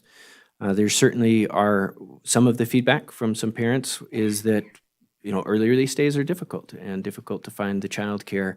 Yes, it would be more predictable and it wouldn't be as long of a block, but it still is a challenge to find and make that child care, make those accommodations for the child care. With the things that are happening at our schools, doing it on a weekly basis, there are some processes, no matter the day, whatever day it's on, there are some processes that would need to be adjusted to make sure that we are accommodating for athletics, for clubs, for those other things that are happening after school. And our administrators are aware of those, but believe that the benefits, again, the benefits of having that early release day are really important and that they can make the necessary adjustments for their after-school practices in order to facilitate what needs to happen. Okay. Because I would see that this every week, would impact families, working families that don't have that consistent childcare on that. And so that is one thing I think we should be cognizant of as well. The other thing I wanted to ask is, with this then, with the PLC days, how do we deal then with district training and site trainings? I just want to ensure that teacher prep time is not going to be given up, or they're going to be asked to work during their prep time for district training, say on, I don't know, like ACT training, right? That they're not going to say, oh, hey, and by the way, you're going to need your prep time to do this type of training. So how are we going to ensure that is not being asked of our teachers? Yeah, that's a great question, and certainly a question that was asked from the teachers. And so there's a couple of pieces that we have in place there that we feel like is going to address that concern. First being that we have that 90 minutes on the early release days. And principals have some flexibility with those 90 minutes. Perhaps the first part of those might be some ACT training, and then the second part would be the PLC time. But those 90 minutes that happen every week provide that opportunity for the principals to do the training that they need or any updates that they need. Again, if that needs to be shifted to, it needs to happen with a particular group of teachers during their prep time, then that group of teachers would get additional prep time back during the early release. So we're not taking any more than 90 minutes during the week. Is that making sense? It does. Is an MOU going to be required with the bargaining units? With the conversations that we've had, because we're still preserving that we're just using the 90 minutes and they will have the same amount of prep time each week, there wouldn't be an MOU that's required for that. The other piece that we have to provide some of the training that needs to be in place are the full professional learning days. Some of the training does take longer than what we can do in a shorter format of 45 or even 90 minutes. And so those professional learning days happening on a regular basis give us that flexibility for those longer trainings that need to happen. The testing training is one that you bring up and is certainly one that we have to do every single year, whether it's ACT for the high school or it's SBAC for the elementary and middle schools. And so we feel like between the early release days and the professional learning days, that gives us the opportunities that we need to provide the training and would not impact the teacher prep time. All right, thank you for addressing that. And so, Trustee Varner, another question? Yeah, thank you. You wouldn't think a calendar to be so complicated. But, appreciate everybody being here. I'm sure that most people are here in support of the early release days on every week. Myself, based upon what the parents and students say, I would suggest that we look at Wednesday, and I think that would help accommodate what they preferred. I wish we did have more comments or input from parents, because I understand some of the parents, there wasn't a lot of turnout at some of the meetings with the parents, but I'm glad we offered them that opportunity. And I would support calendar G with being changed to having the release date or the graduation on June 3rd. I'm not in support of it ending before Memorial Day. So that would be my recommendation. All right, before we take it to the board, I just want to reiterate the things that was asked from the board to you for the future. So you were asked if you could provide support to the best of your ability within a year on, how effective are the PLCs and the early release times and how they would be improving student outcome.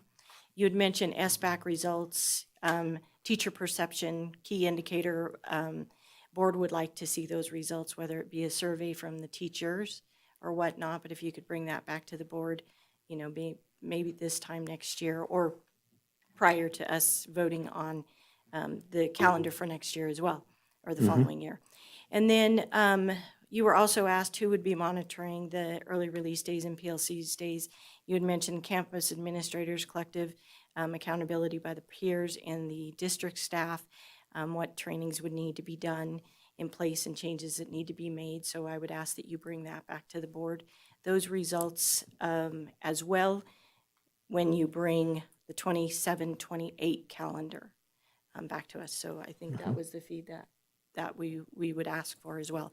But again, I'd like to thank you for your time because you did spend a lot of time on doing this, and I think this is one of the, since I've been on the board, the first time that so much input was taken in your position to get others to get their input on the calendar. So I greatly appreciate that.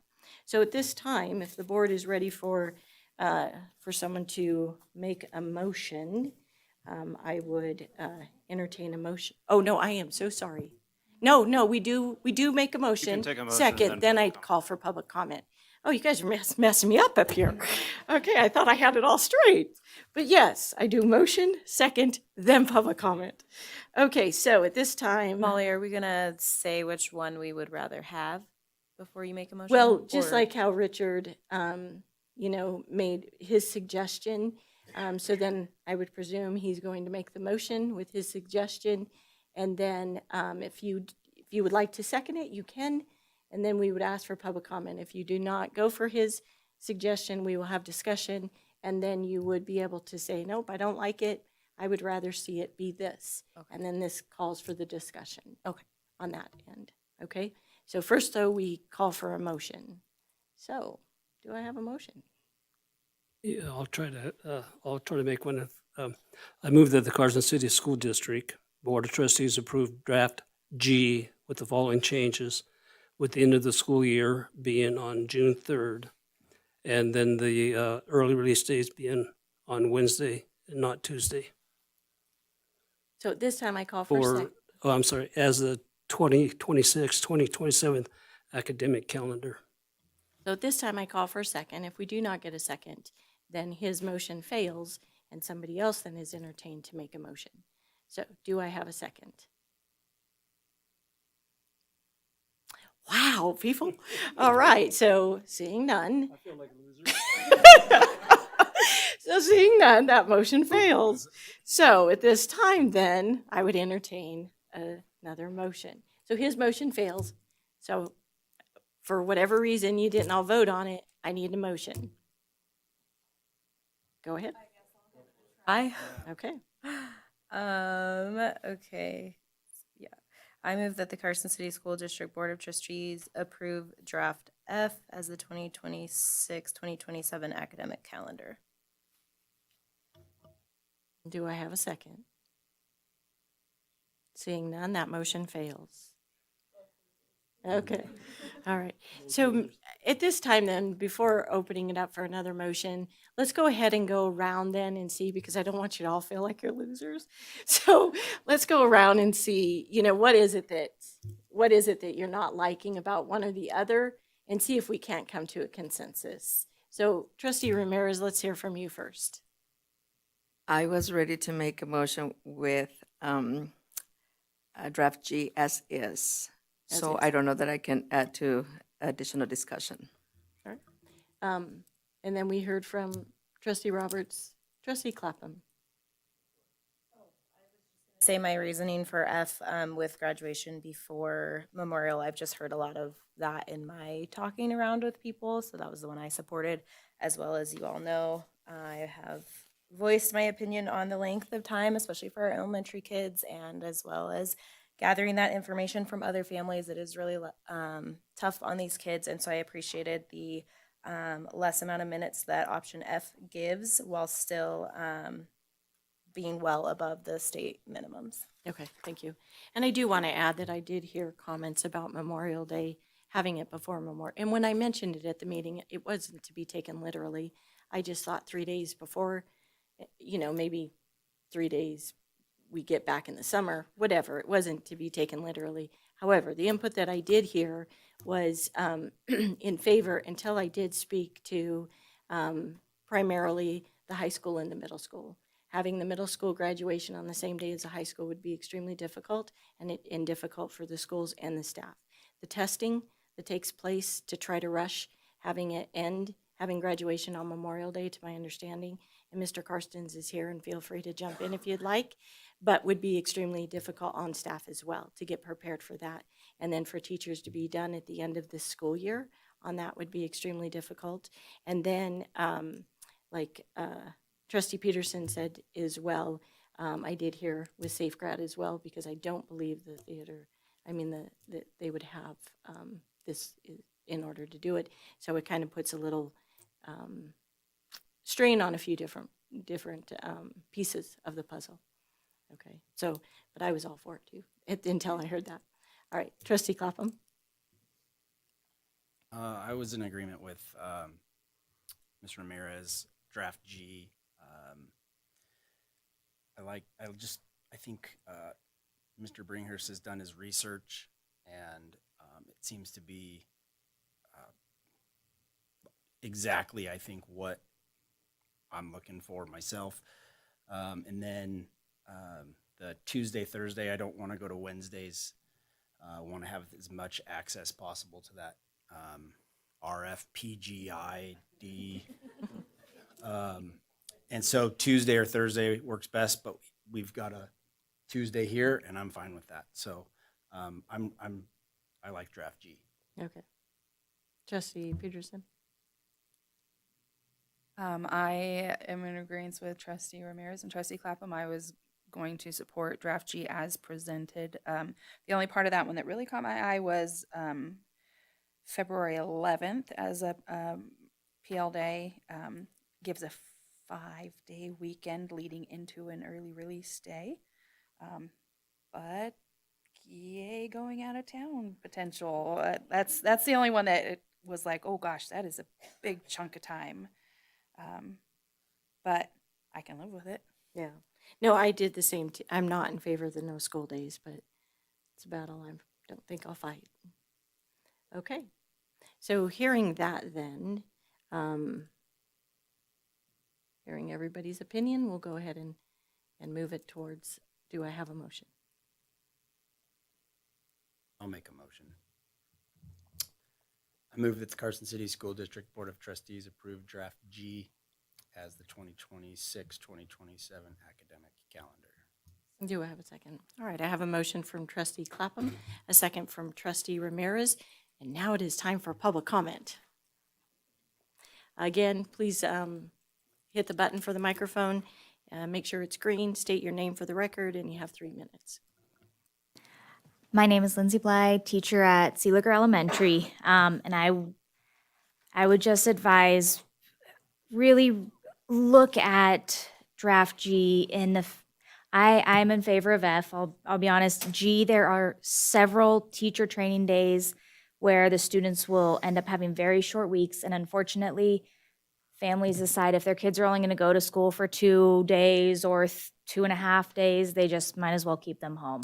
I am very concerned that we are going to have a lot more absenteeism that second week of February, because might as well take a trip to Disneyland since we'd only missed 3 days of school, and then especially ending in June with 1 full day coming back and then 2 minimum days, a majority of kids will not show up. And then we have to figure out what to do with all the stuff they left in their desk, and parents don't want to come to the school to get. And I do appreciate the safe grad night. I know, when I was in high school, that was an issue. And a couple they ended up moving it back eventually. I didn't go to school here because then families could celebrate graduations over Memorial Day weekend. Their kids were not at a safe grad night. They didn't have to rush like I did to get to the safe grad bus and stuff like that. But mostly I'm concerned that with some of those very short weeks, we're going to have a lot more absenteeism because parents will see it as it's only 2 days, might as well skip it. Thank you.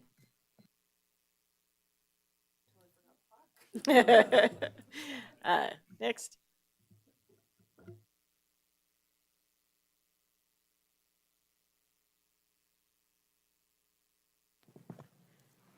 Hi, I'm Jamie Stevenson. I have a daughter at Bordewick.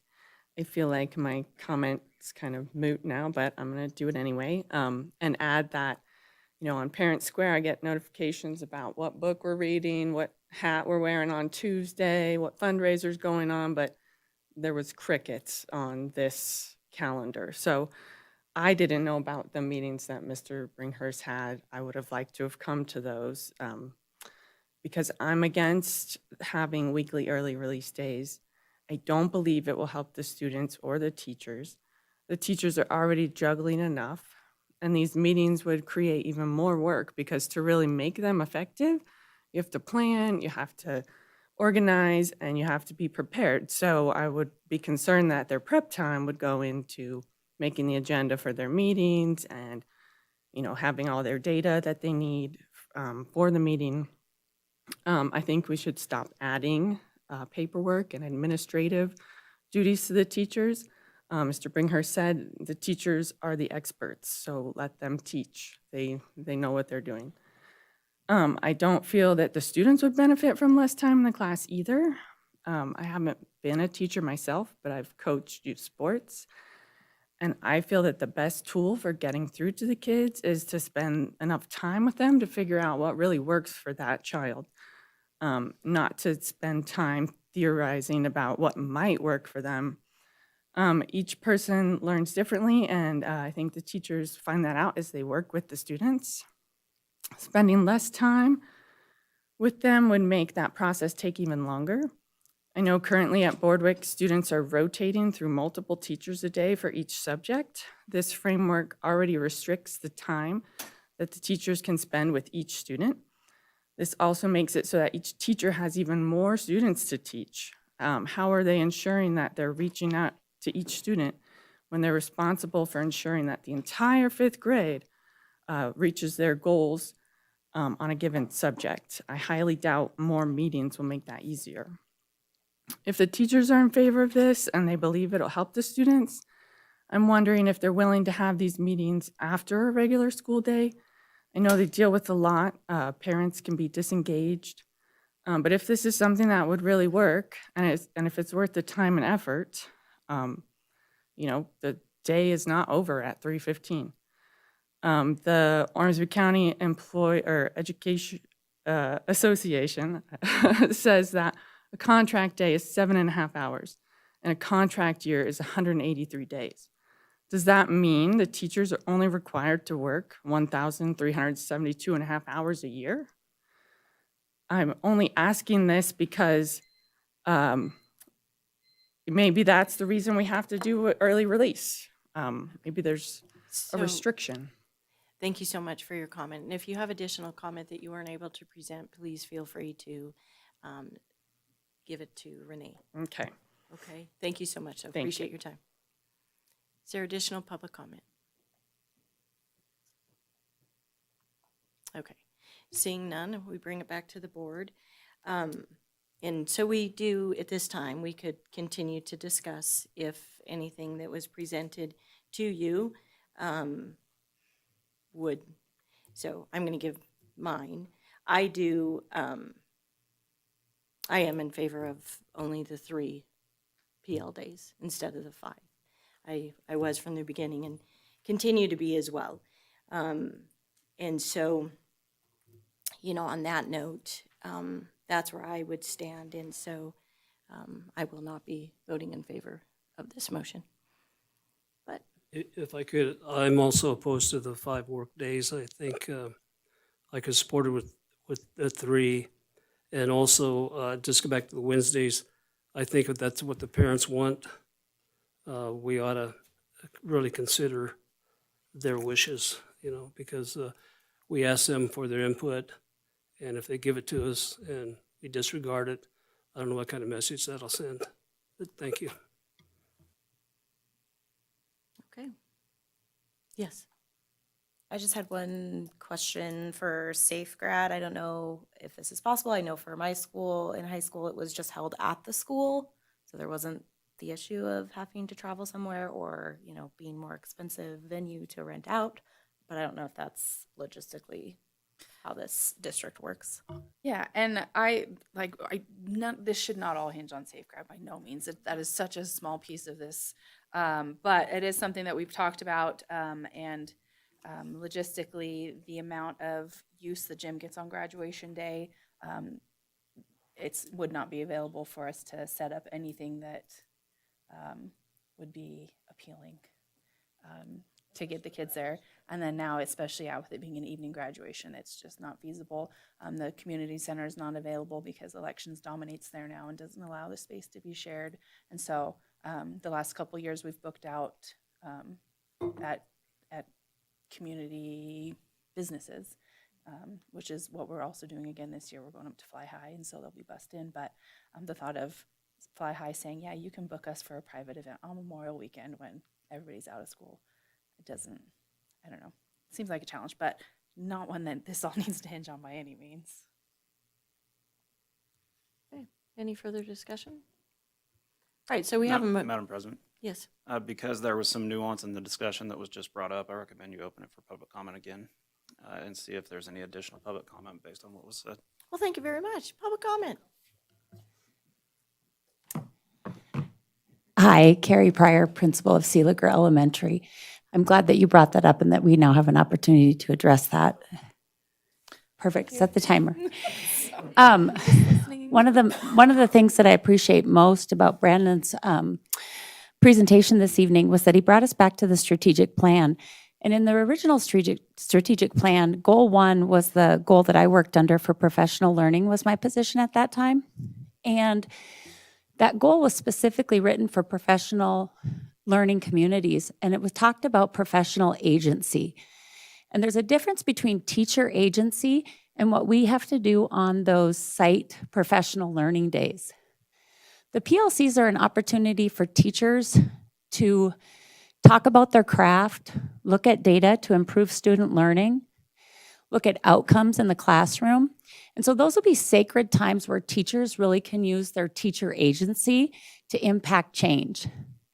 On those professional learning days, a lot of times what site administrators have to plan are things that are required, such as allowing opportunities for staff to do like our pool pack trainings that are required, which is sexual harassment, mandatory reporting training, anything that we have to do that's required by NRS. Other things that we have to do on those PL days, and why I'm advocating for 5, which would be calendar draft G, would be things like CKLA training. That's going to be a mandatory. We're anticipating 5 hours at the elementary CKLA training for ELA. And so we don't want to take away from that professional agency that was in our strategic plan from the start.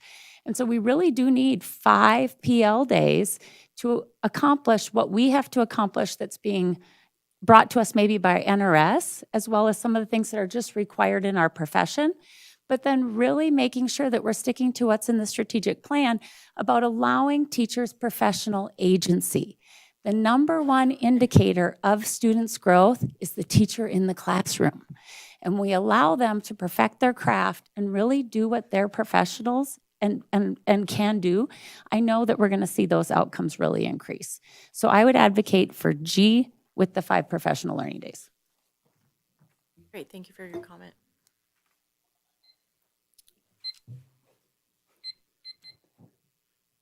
Brian Wallace, Hornsby County Education Association President, staff member at Eagle Valley Middle School, Board President, Superintendent Fueling, Mr. Bringhurst, board members. I would like to ditto what Ms. Pryor said. I won't repeat any of that except the piece of that.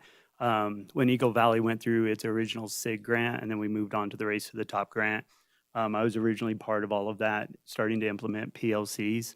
At that time, we worked toward department chair empowerment. So when you ask the questions of who would lead these PLCs, that is where we would like to see that guidance start to become. Part of those additional PL days will be continuing empowering department chairs so that it's teacher-led, it's teacher collaboration, and it's not always administrative-led. while our administrators are absolutely amazing, they are not in our classrooms every day with those kids. Eagle Valley is lucky enough to team, so we share those kids. So we can look at this from a team perspective. We can look at this from a department perspective. At Eagle Valley, I can just speak for them. There is a core group of us and a few others that we PLC every morning, usually around 7 a.m., and then we wind up continuing it into our lunchtime many times. And it's just natural. It's not something we want to do. It just automatically happens because we are constantly looking at every single one of those children and seeing what can we shift next. As an elective teacher, I get 1/2 of 7th grade first semester, I get 1/2 second semester. So this empowers many of our elective teachers that are on semesters to be able to go to those colleagues, work with them, get what's working for that child. What strategies have you seen? Even if they're already into the MTSS, and what supports are already built into those tiers. So it needs some work. We know we have not done the best job over the last year or so with PLCs, but from our survey data, it does show that teachers are willing to do it if we have it structured. If we can come back to maybe where we were at one point when we had the Race to the Top grant and we're rolling this out, and that we can make it valuable once again. If it doesn't, I can guarantee you, you're going to hear from teachers. You will have a room full probably after next year at that point, and you'll go back to a more traditional calendar, no early release days, no PL days maybe, because they desire that structure. They desire that ability to lead themselves and work with their colleagues, because as you've heard repeatedly from OCEA, we are here for the children. Thank you. Thank you.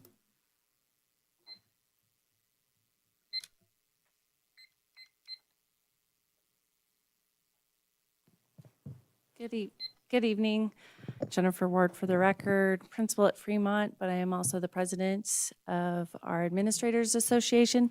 And I would like to echo Ms. Pryor as well as Mr. Wallace's comments about our need for professional development. Our teacher's contract is pretty strict, and what we are able to do within the 183 days is truly work magic for kids. And in order to do that with some professional development time, those 5 days are essential. Having only one this school year has been where it really binds our hands, because if you ever have a curriculum rollout, you are literally without time to give your teachers to do pull pack. You're without time to give collaboration. That collective efficacy piece where teachers get to learn and talk about their craft with one another is compromised. And that is pretty essential to the fact that we need time, that it is all of the staff in the same place at the same time. And so those 5 days spread out throughout the year allow us to do that differentiated professional development.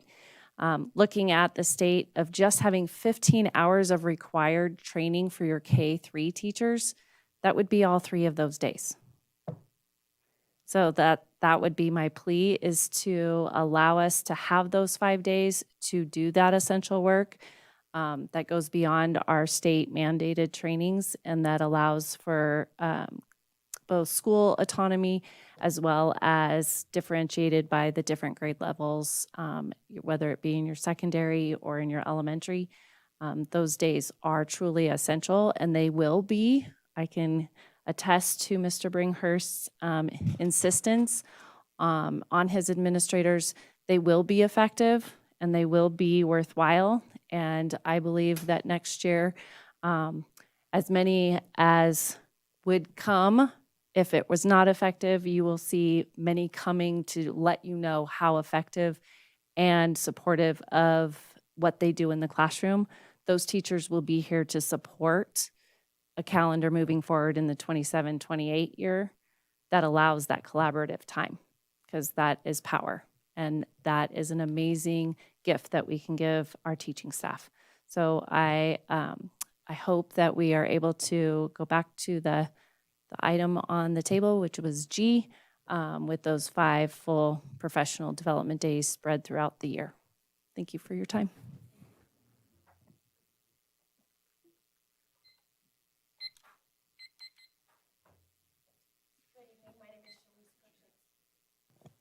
Good evening. My name is Shalise Crookshanks. I'm the principal at Mark Twain Elementary School.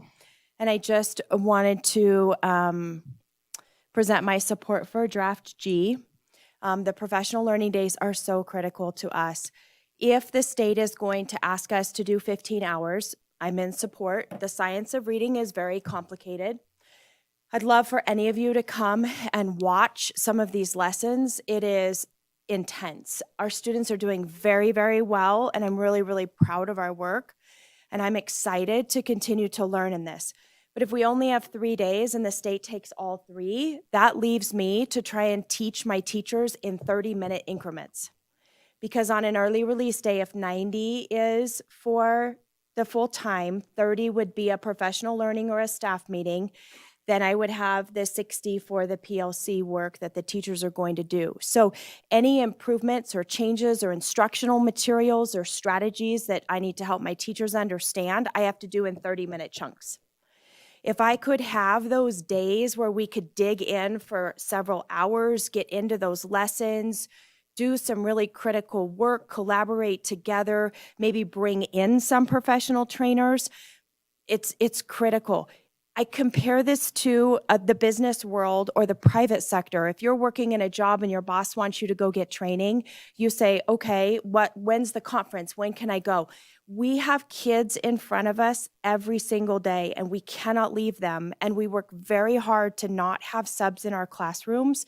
There is no other time to do this learning. The last example I just want to present to the board, we've been working so hard, and this is one example, it's only one subject, but we've been working so hard with our CKLA implementation, doing the work, chugging along, working together, collaborating. How did you teach this? How did you teach that? We were fortunate enough to get a couple of coaching days this year from the CKLA trainers. When I started to dig into that work with my teachers in depth, I saw a whole nother level of shift and movement. Instead of my little 30-minute increments along the way, it really changed where my teachers are at. And I feel like in the last probably 6 to 8 weeks, we've made tremendous gains. I've actually had to sub out a couple of grade levels that were struggling with, putting some of this together, which is totally normal. But when I gave them 3 hours of consecutive work, I saw a much, much needed shift in their thinking and the way that we are able to execute that. So I use that as an example, and I just ask for your support on Schedule G with those 5 days. Because as a building leader, I just need more than 30 minutes a week to be able to do this. Thank you.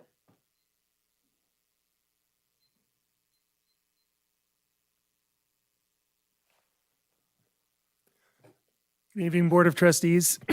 Mr. Fueling, Mr. Russell. First off, thank you for listening to all of us. I'm Dan Carson, principal of Carson High School. Also the incoming president of CCAA because Jen doesn't want to do it anymore. So, I got to echo my colleagues. To have the 5 days it truly is a game changer. I look at Mr. Bringhurst's presentation based on research, especially the last one where he really dug into the research. I look at the experiences that we have from, I don't know how many years of administrators who know what we're doing. I would ask you to trust us in order to make this stuff happen.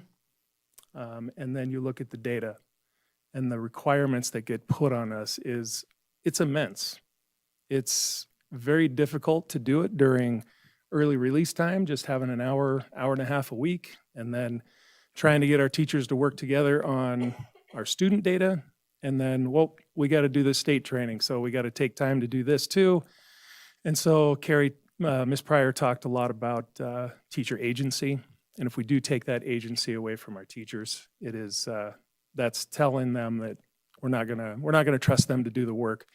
And so what I would ask you to do is reflect on the reasons why that you want to go from 5 to 3. Is it based on data? Is it based on experience? And is it based on research? Or is it based on, we don't know if we trust our people. So I would just ask that you would trust our people. I know that we trust our teachers to do the work in their classrooms. We trust our teachers to do the work during their early release time. And I would ask you to trust us to make sure that we structure the time appropriately to make sure that we put kids learning first. Thank you. Is there any additional public comment? All right, seeing none. So you have the motion and the second on Yes. the table, so the record's clear. The motion is to approve item G as presented and as shown on the Yes. slide. Motion is second. Can I open it? Can I open it back up to the board for discussion? Yeah. Yes. Go ahead. I would just like to say that I was in favor of 3, but I appreciate the comments from the 5 people who stood up and spoke. You've changed my mind, and I will support the 5 days. One of the reasons I was in favor of 3 is just I hate to see kids out of school any more than they have to be, and that's what was in the back of my mind is we're taking instructional time away from the kids, but you guys convinced me that this will be a good way to go, so I'm willing to support it. Yeah, so thank you for your comments. Yes, we appreciate you speaking up. So thank you very much. So again, the motion is to support draft G as presented. The motion was made by trustee Clappin, second by trustee Ramirez. All in favor, please say aye. Aye. Opposed? Hearing none, the motion passes unanimously. Thank you very much. Moving on to agenda item number, oh yes, at this time, we are going to go ahead and take a 5-minute break. Thank you very much. We'll see you back here at 8:21.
very much. We're going to go ahead and call the meeting back to order.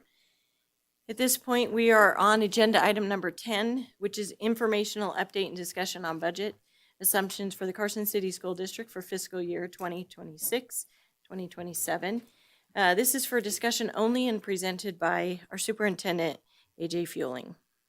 Mr. Fueling? Thank you, President Walt.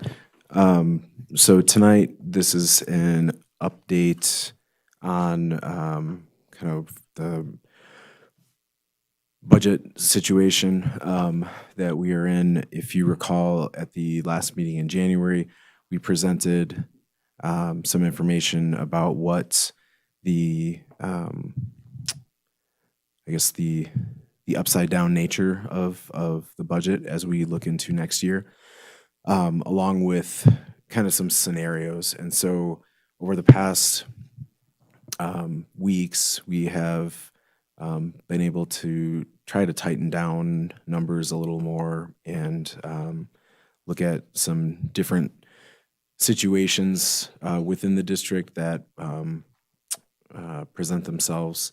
And so tonight, the presentation, just to try to keep it clean and relatively consistent for you based on what you saw previously, I'm using mostly the same presentation with just a few updates along the way for this path forward. But again, just emphasizing this is not for action. This is an update for you and an opportunity to ask questions. So again, the challenges, overarching challenges that we are facing, per pupil funding and student enrollment are the primary two drivers for school district revenue. Per pupil amounts in the last legislative session had negligible increases. I would argue effectively flat for the most part. We know student enrollment is declining, and I'll share in a little bit to some projections that are the current projections we have. State and federal grants are have been diminishing, if not going away, and that is extremely impactful for us after many years of having a better variety and magnitude of state and federal grants available. Funding volatility, again, this is, I think, one of the primary factors that wasn't really thought of as an issue because our funding tended to be so poor for so long. But when we have the spikes that came kind of around these COVID years and now a return to reality that has proven fairly difficult to manage around. And the, I guess, again, overarching idea is that without some adjustments, fiscal year 27, which is next school year, currently expenditures exceed revenues fairly significantly. So I'm not going to go through these graphs again, except to say that we could use a little more help from the state. So again, those two primary factors, enrollment, average daily enrollment, and the per pupil amount, those are still at the bottom left-hand side of the screen in a series of colors that actually make this rather hard to read. In the lower right-hand corner, I have the projections for enrollment going forward over the next years beyond 26, 27. So the way these projections are done, it's called a cohort survival method, which I don't really like that term, but the idea is you're looking at over time how kids move from kindergarten to first, to second, to third, and what trends do you see in kind of the changes in that over time. There is no perfect way to do this, but it gives a reasonable sense of the trends and inputs that into the calculations. And so for next year, we're currently budgeting around our forecasting about 6,763.1 students. That has to do with the weighting calculations that happen. Our students who are in pre-K that have an IEP, they do qualify for 0.6 of a student in terms of funding. And so that's where you get some of these random numbers. And then there's some averaging also that happens. But when you look ahead, so from what we're projecting for next year to that following year, it's a loss expected of over 100 students. The next year, not as large, a loss of about 40. The next year, a loss of about a little over 50. The next year, a loss going out. So again, this is trend work. This is not a known. But what we have seen over these last number of years is that these numbers are decreasing. I'm actually going to be giving a presentation to the legislature on Tuesday specifically about declining enrollment because it's becoming such an issue statewide, and many districts have upside down budgets as they're planning for next year, and in large part due to these they are due to the exact same factors, the lack of funding coming out of the legislative session and this declining enrollment piece. One of the interesting graphs that I was able to generate using AI, thank you, ChatGPT. When you look at, if you take the total population of Nevada and you make 1950, whatever that population was, as an index number of 100, and then you allow that to, you show the growth of that over time. So if it goes up to, so it's at a base of 100, if it goes up to 101, that means the population grew by 1%. If it goes up to 200, that means the population doubled.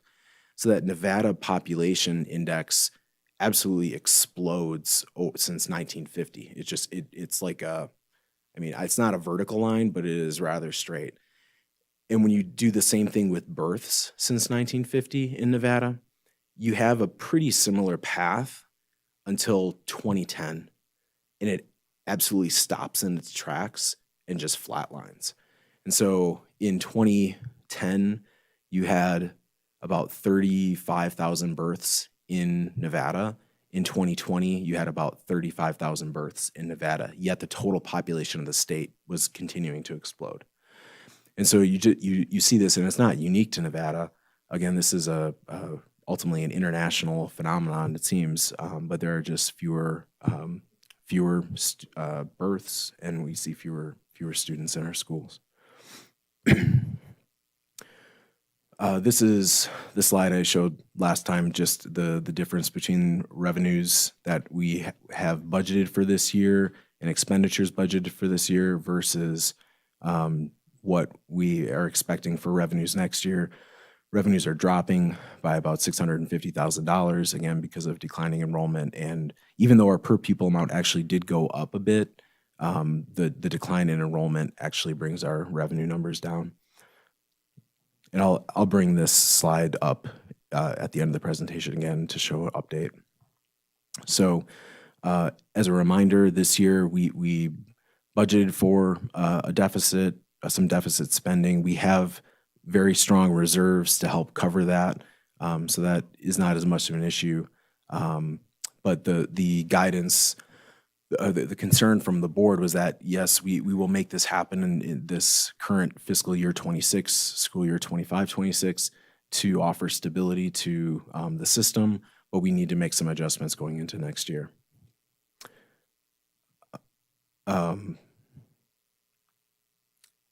So there's been many conversations, many meetings, and I think just there are a lot of things we have to take into consideration from the standpoint of state requirements, federal requirements, but then also looking at taking into consideration our own needs and wants and what we would like to have here in the district. Again, no decisions have been made at this point. One of the things, in doing this and bringing this up in January, bringing it up again, we want staff awareness. We want schools and departments to be able to talk about what the impact will be and how they may navigate around different scenarios. Just emphasizing, we really want to minimize the impact on staff and students to the greatest extent possible.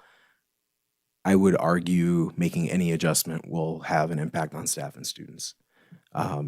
But in terms of the bigger picture, trying to make this so that I guess there is as little pain inflicted in the process, that is certainly a goal of all of this work.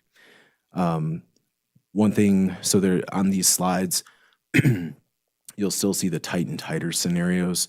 And again, just for consistency for you, there will be some adjustments to that, and I'll explain that when we get there. But what this is really getting to is kind of a suggested path. And one of the things I want to bring up is, so when we spoke many months ago, back at the beginning of the school year, about a goal that was a reasonable place to land, the goal that the board kind of had consensus around was a $2 to $3 million deficit. Again, we have reserves to cover that. We are in a good financial position.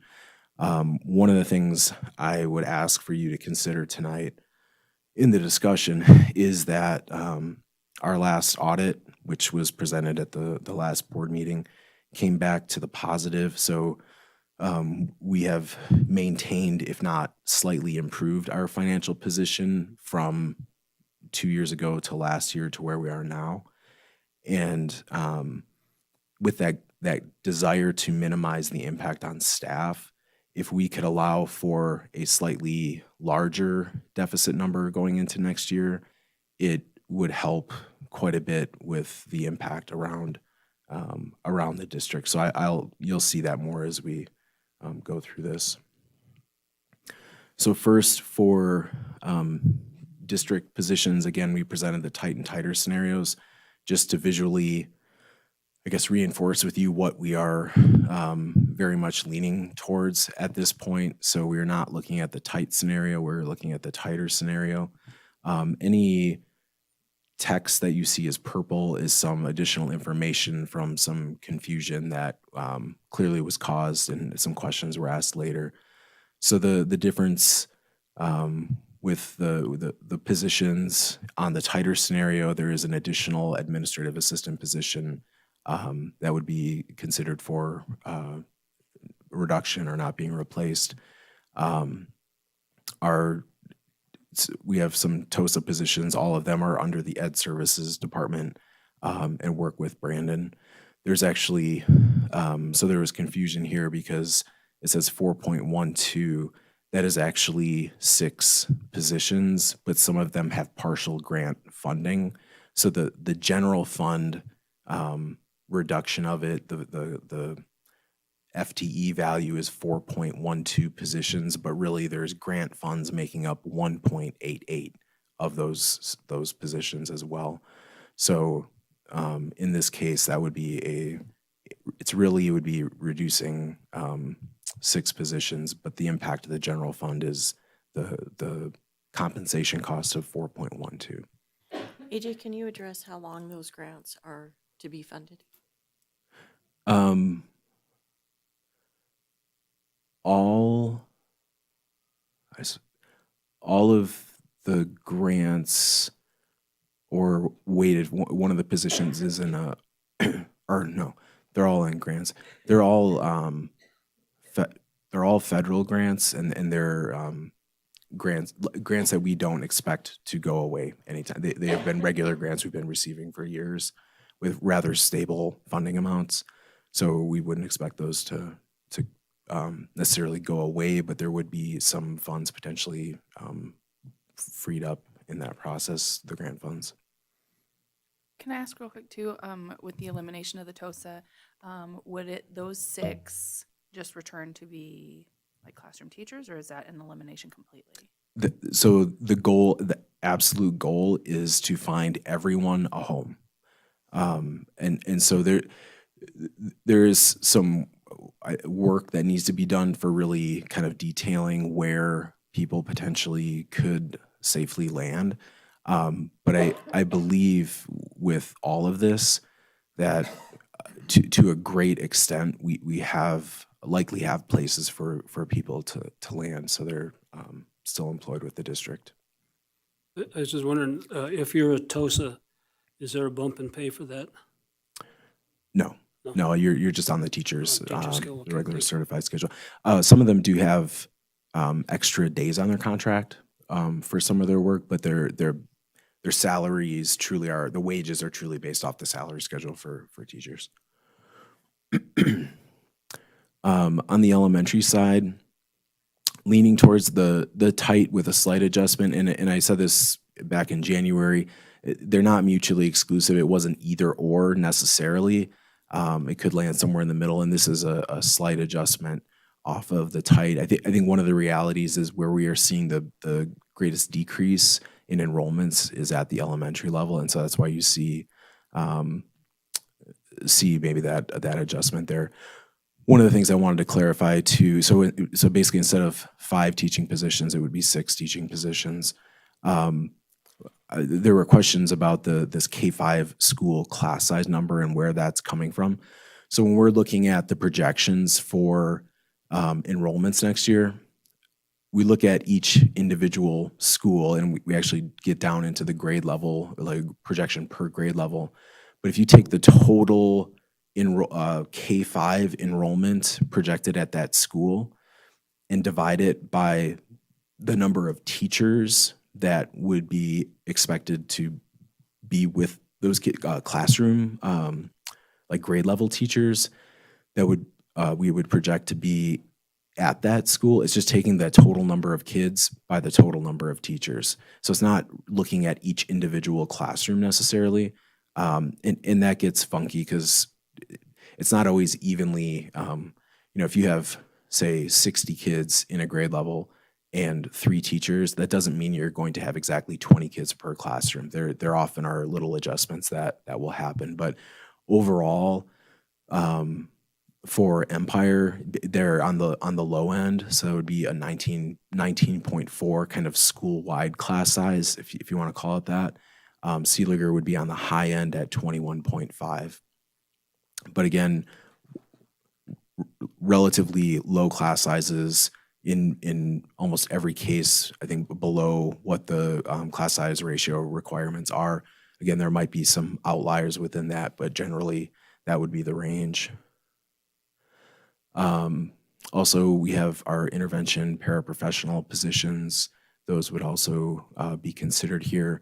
The adjustment altogether is about $1.2 million to the budget.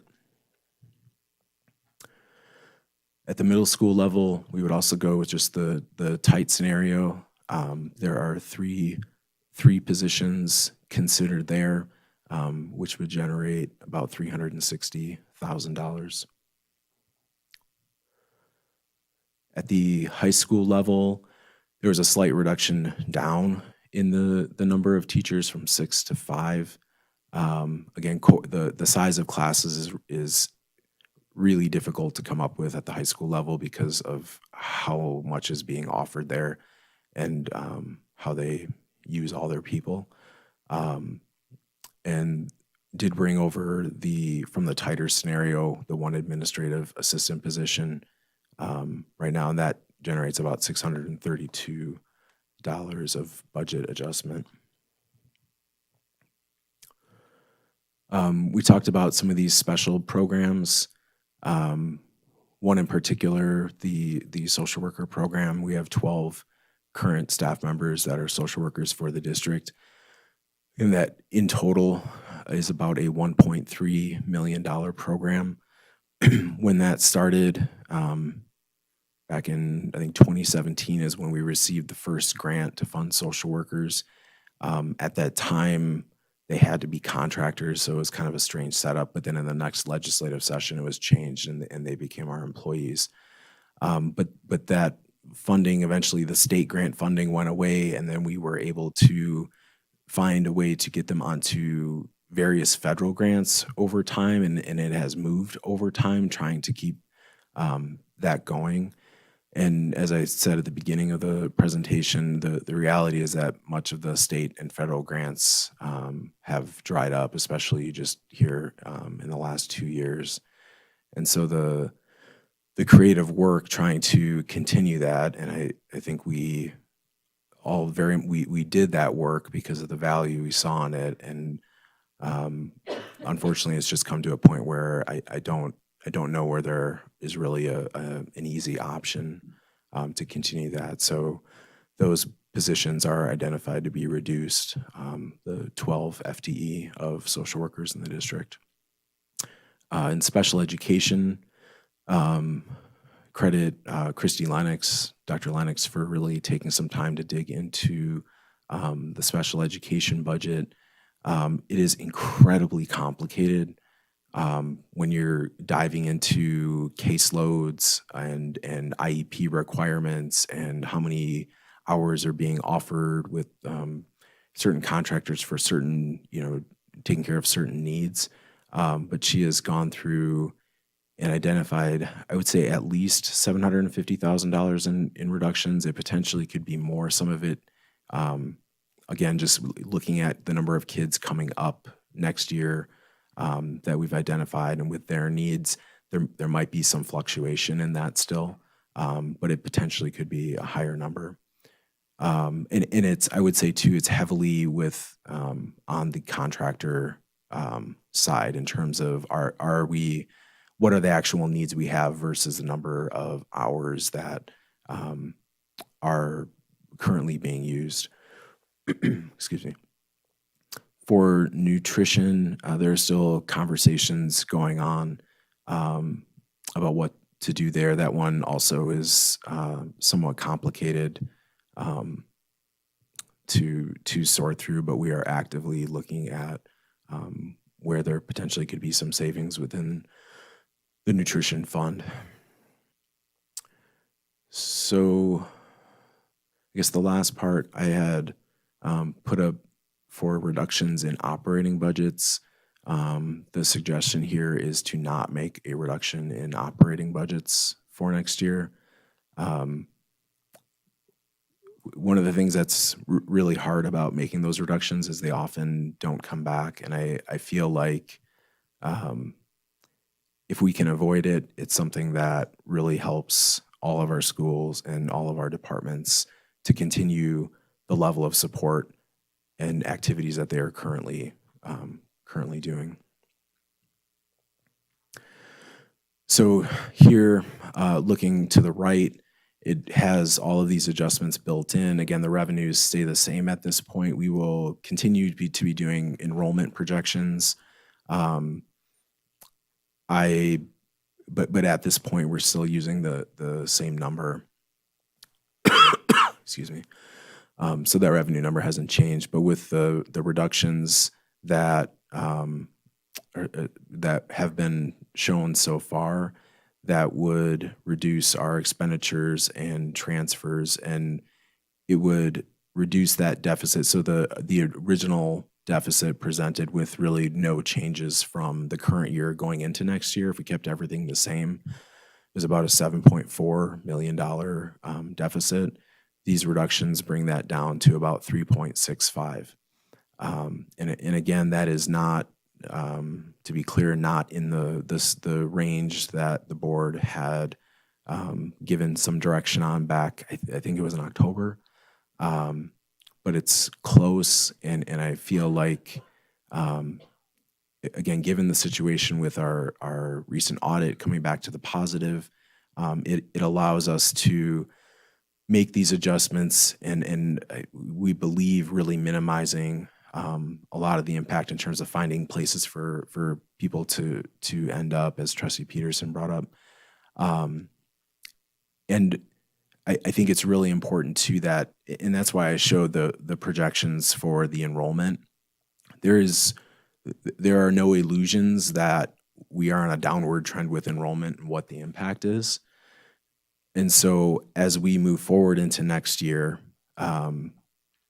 it is going to be something that we have to be really cognizant of, and just expecting that. I think every principal and every department in the district knows that if someone is leaving, there is at least going to be a strong look at if that position needs to be replaced. And I think that's how we are going to be operating for a while. Just given this declining enrollment, I am not, again, full disclosure, I am not confident in any way that the next legislative session is going to be a rebound in funding. The economy of the state is strange and kind of strong, but kind of not. It's hard to get a read on it, but I don't have a lot of confidence that things are necessarily going to get a lot better 2 years from now. But I think we do have time to continue making adjustments and just being on top of this and on point with those conversations as we start seeing retirements and resignations next year. I think we very much will be coming to you again in like, I think it was October, asking for you to approve an early retirement incentive. And you're not approving that right now, but I think that idea of just trying to stay ahead of it and stay on top of it as much as possible to keep us in a good in improving financial trend, and that's what I would hope we would set from here. But again, trying to make sure that we are minimizing the impact on our people and students. So the conversations will continue. I don't know. I don't know how much things are going to improve quickly, but we will be beginning conversations with our employee associations to make sure that we are all on the same page with what this looks like in terms of the actual people impacted, and trying to again trying as much as possible to find places for people to make sure to the greatest extent we can that people are not without a position for next year. The goal at this point, and we still have some work to do, would be at the next meeting to bring something to you that potentially would be considered for action in finalizing some of these decisions. We have in April, at the first meeting in April, we have the tentative budget. That is not for action, that is only for discussion. But, and then at the end of May, we do have the final budget, that is for action. But I would rather get ahead of this sooner than later, because I want our staff as much time to be able to process all of this and figure out, then again, be a part of the conversations with where potentially they may land if some positions are not coming back next year. So with that, I am happy to take any questions. I have one like right off the bat before we go down, and then I'll come back to me. What's the amount in our reserves right now? 18.5. Okay. 18.5 million. Right. I have some math to do, but we'll go ahead Sure. and start it. So we'll go ahead and start with Trustee Ramirez. No, it's all good. Trustee Roberts? It's a lot to digest. Oops. Just all the acronyms. What is FTE? I am so sorry. You're fine. I usually try to be really thoughtful about this. FTE is full-time equivalent. So effectively, it's a position. Usually when we think of positions, it's 1.0, it's one position. But on the kind of financial, payroll HR side of things, if people are split funded, so they might be funded partially from the general fund and partially from a grant, or they might be partially funded from two different grants, that will break that 1.0 up. So it might be, you're 0.6 funded from this grant and you're 0.4 funded from this grant. But in whole, you are one full-time equivalent employee. Okay, thank you.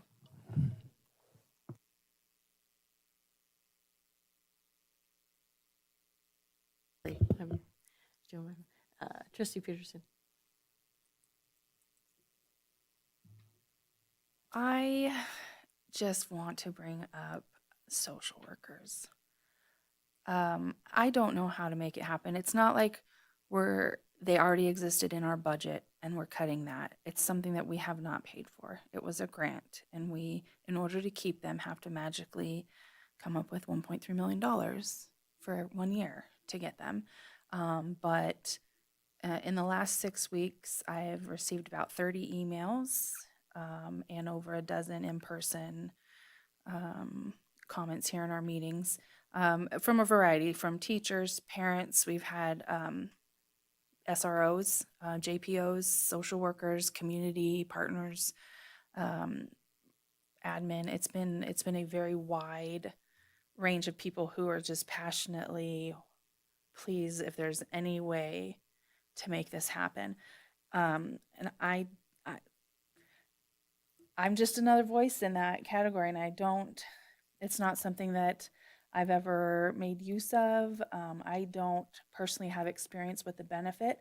However, I also, the overwhelming voices, even a child today came to speak in favor of that.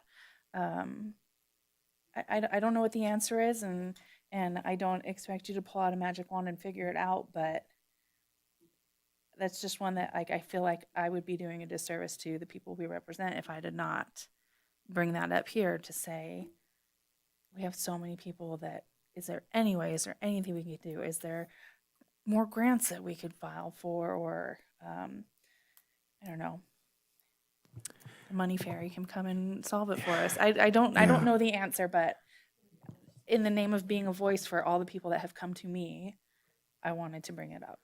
I appreciate that, Trustee Peterson. So when the state grants went away for it,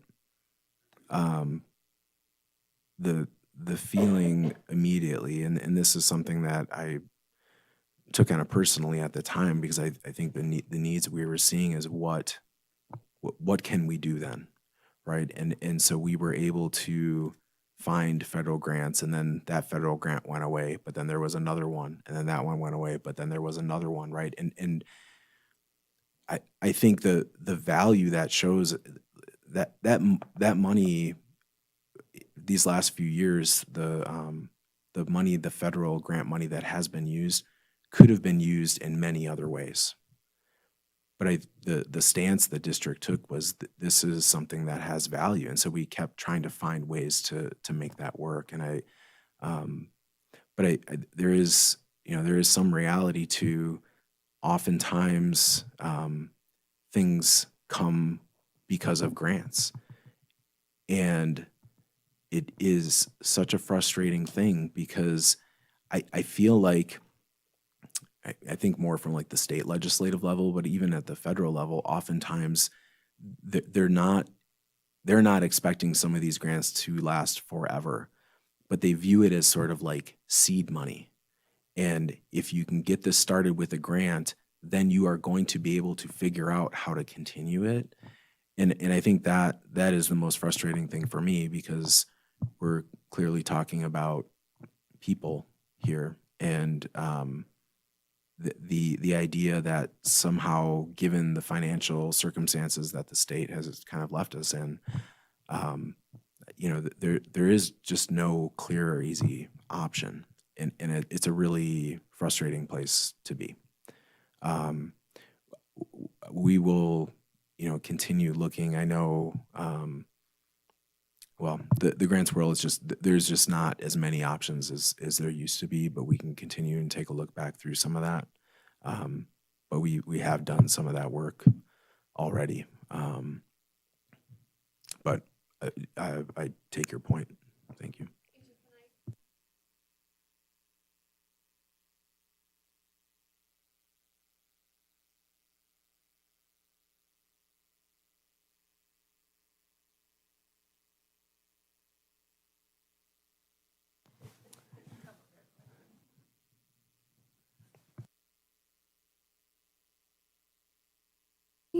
Good evening, Christy Perkins. I'm the Director of MTSS, Student Engagement and Student Wellness for the school district.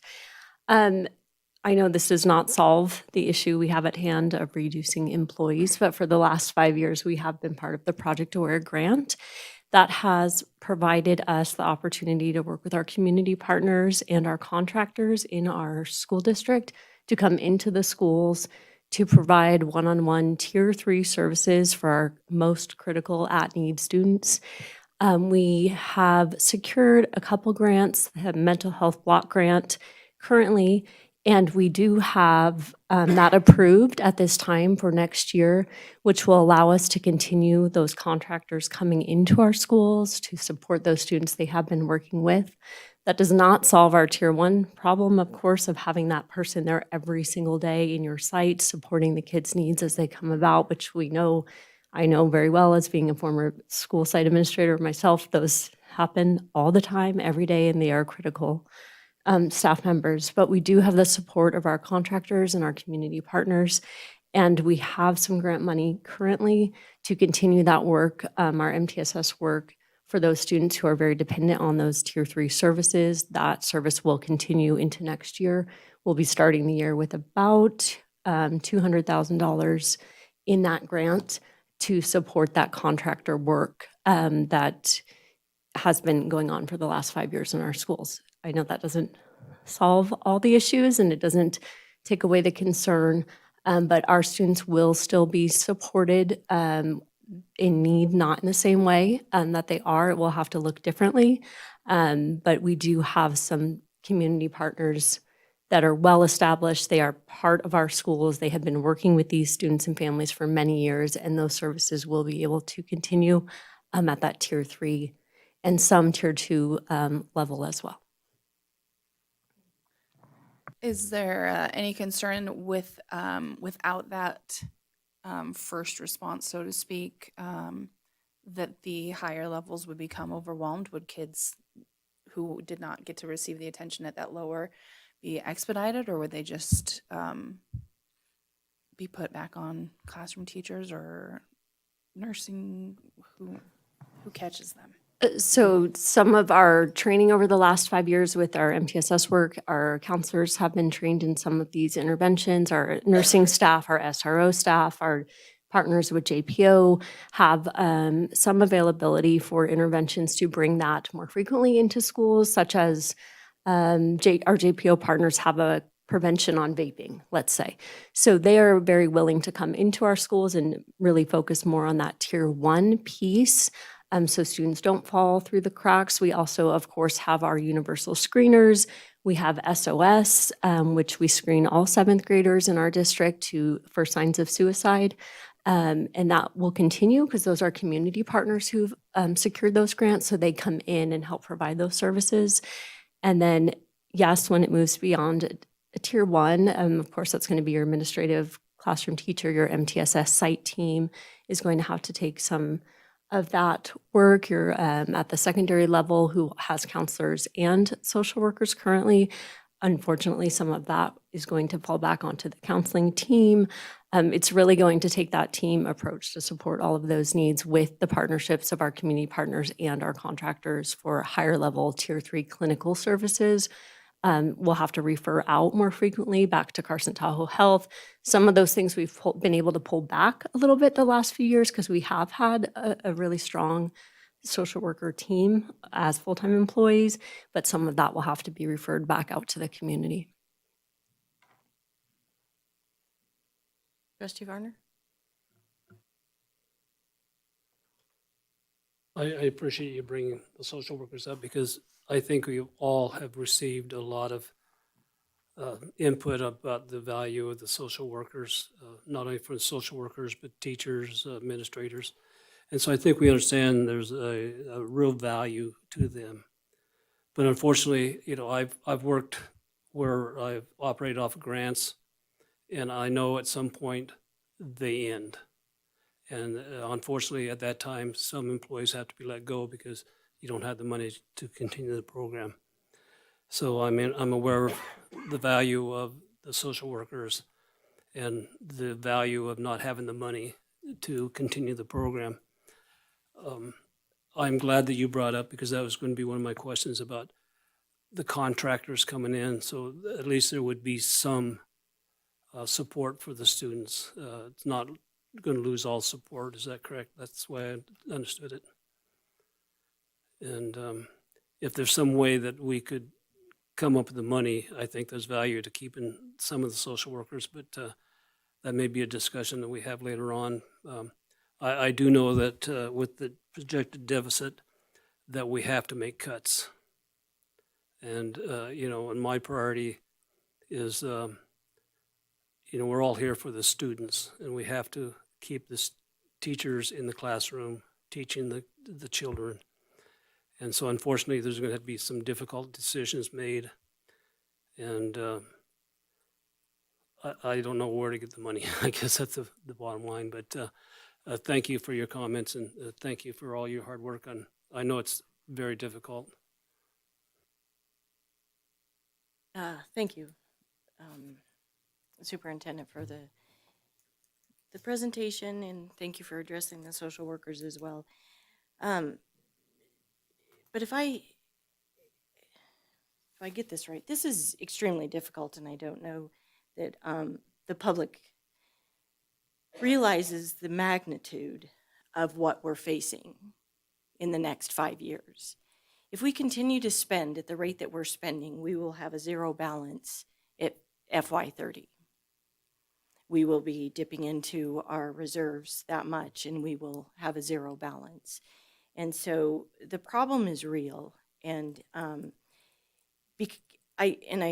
correct me if I'm wrong, I'm seeing that it could even be sooner than that, because our projections of our base funding is projecting on the enrollment that we have now.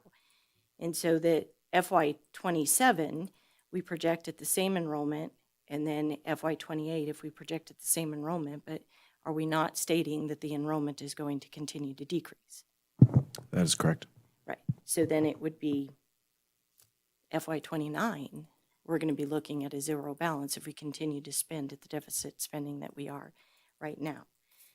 So, with that being said, I think every school district is in a tough spot.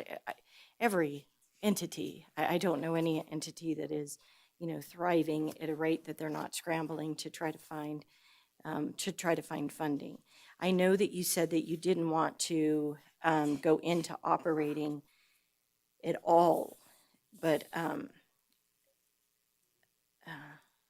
AJ, I just don't see how you can't.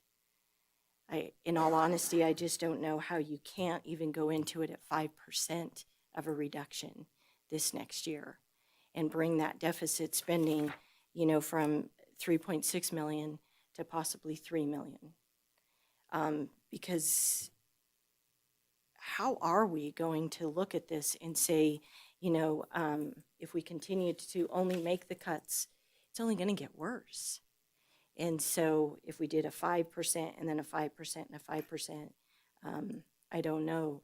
I know we gave you the direction at 2.9 million, and I appreciate you and Spencer working at bringing it from 7.3 down to 3.6. I appreciate the effort on that and the work that it must have taken to get there, and everybody else's as well. I know you guys are all looking at cuts, but it frightens me. It really, really scares me to look and go, oh my gosh, FY29, that's not too far away. And, we can't be counting on the legislature to be, changing our base funding mechanism. I would hope that they do, but I can't say that they will. And so with that,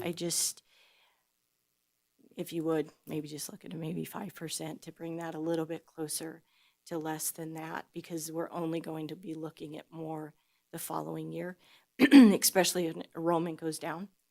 Our base spending is going to be even less than the 68 million that we have, and then we're going to be looking at more things. The other thing that I would like to offer as well is if we could make a conservative effort not to be bringing in any more new, like I don't even know if it's, any more new software or programming or anything that's going to be taking if we don't have the revenue coming in to sustain it, is what I'm asking. I believe I sent an email to you about something that I had heard, and I would hope that you would address that to say that no, we're not going to try to dive into another program here or another project over here if we know that we cannot sustain it financially. And so I would ask that we, you just always keep that in the back of your mind as well.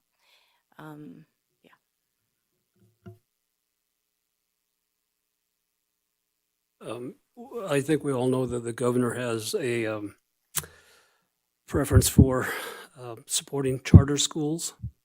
Has there been any discussions about how the potential impact of the charter schools might even further affect our division or our district?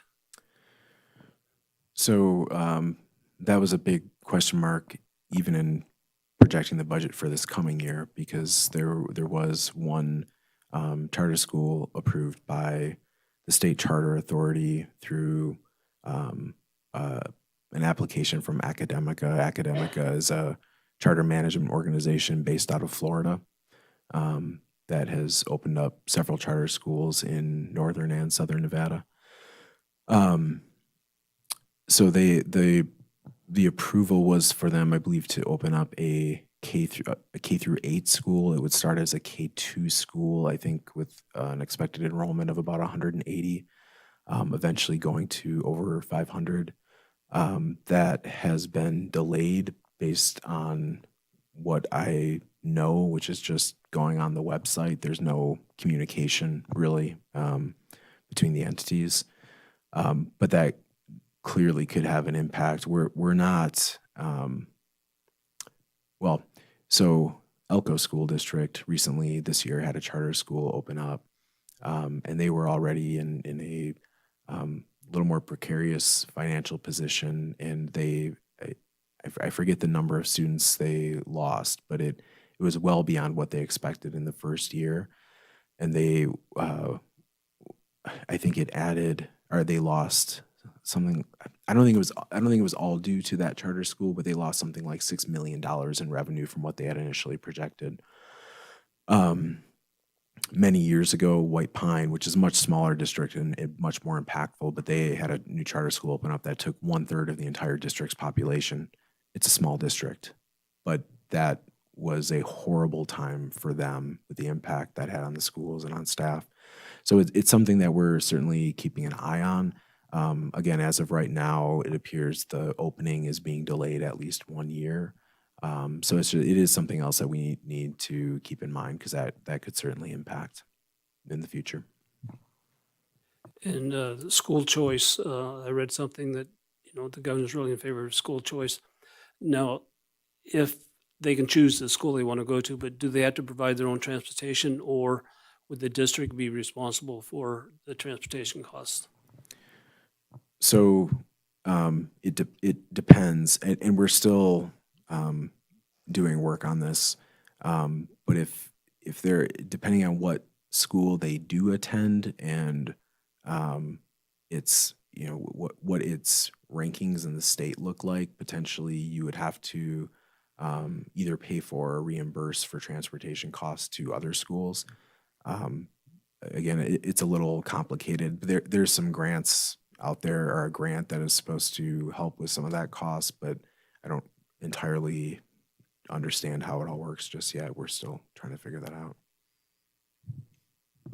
I had a follow-up question. When you're looking at the budget for FY27, when you do your numbers, and Spencer, if you'd address this as well, do you look at putting in the numbers for inflation? Because I'm sure our health benefits are going to go up. Who's to say PERS isn't going to go up as well? So when you're doing that spending, do you look at that, do you put a 3% on what we think inflation's going to do to the cost of everything? Generally, no.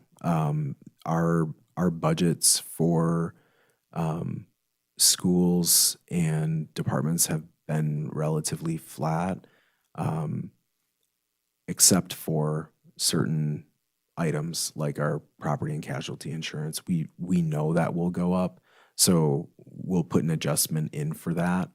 But as far as a generic increase, because we know costs are going up, no, everyone really generally is held flat. The primary exception has been safety services, as there has been more and more demand to expand cameras around the district and all the programming needed to make that happen. We've had to increase that budget over time. As far as health insurance, we do budget expecting a 9% increase. We don't really know what it's going to be, but 9 has been kind of a high end. We have been incredibly fortunate as a district with our health insurance costs. So that has been the highest end number we've had in the almost 13 years, or 12 years I've been here now. So that's kind of where we've held. So there are surgically a couple that we do keep up with, but in terms of just, what a school's budget is or what a department's budget is, they're generally just held flat, and they have been for a while.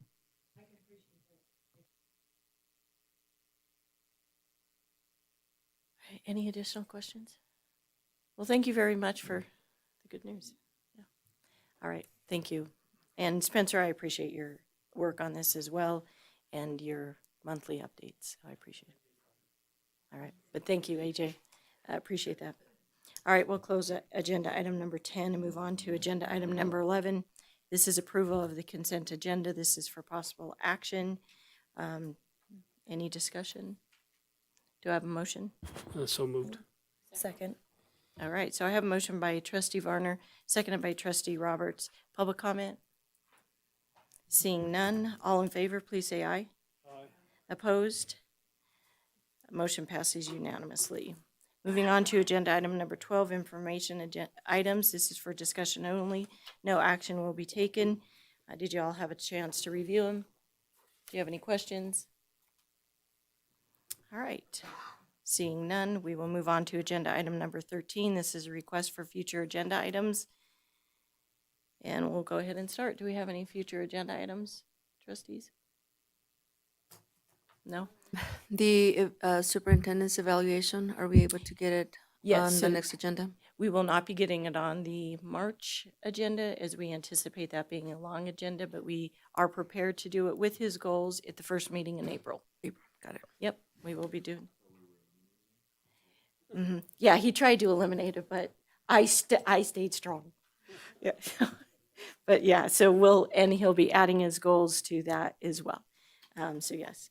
And then, is it possible, and I see that Chrissy Perkins is here as well, could we get a presentation on the absenteeism at some point, the chronic absenteeism, the rate that we're going, tardies?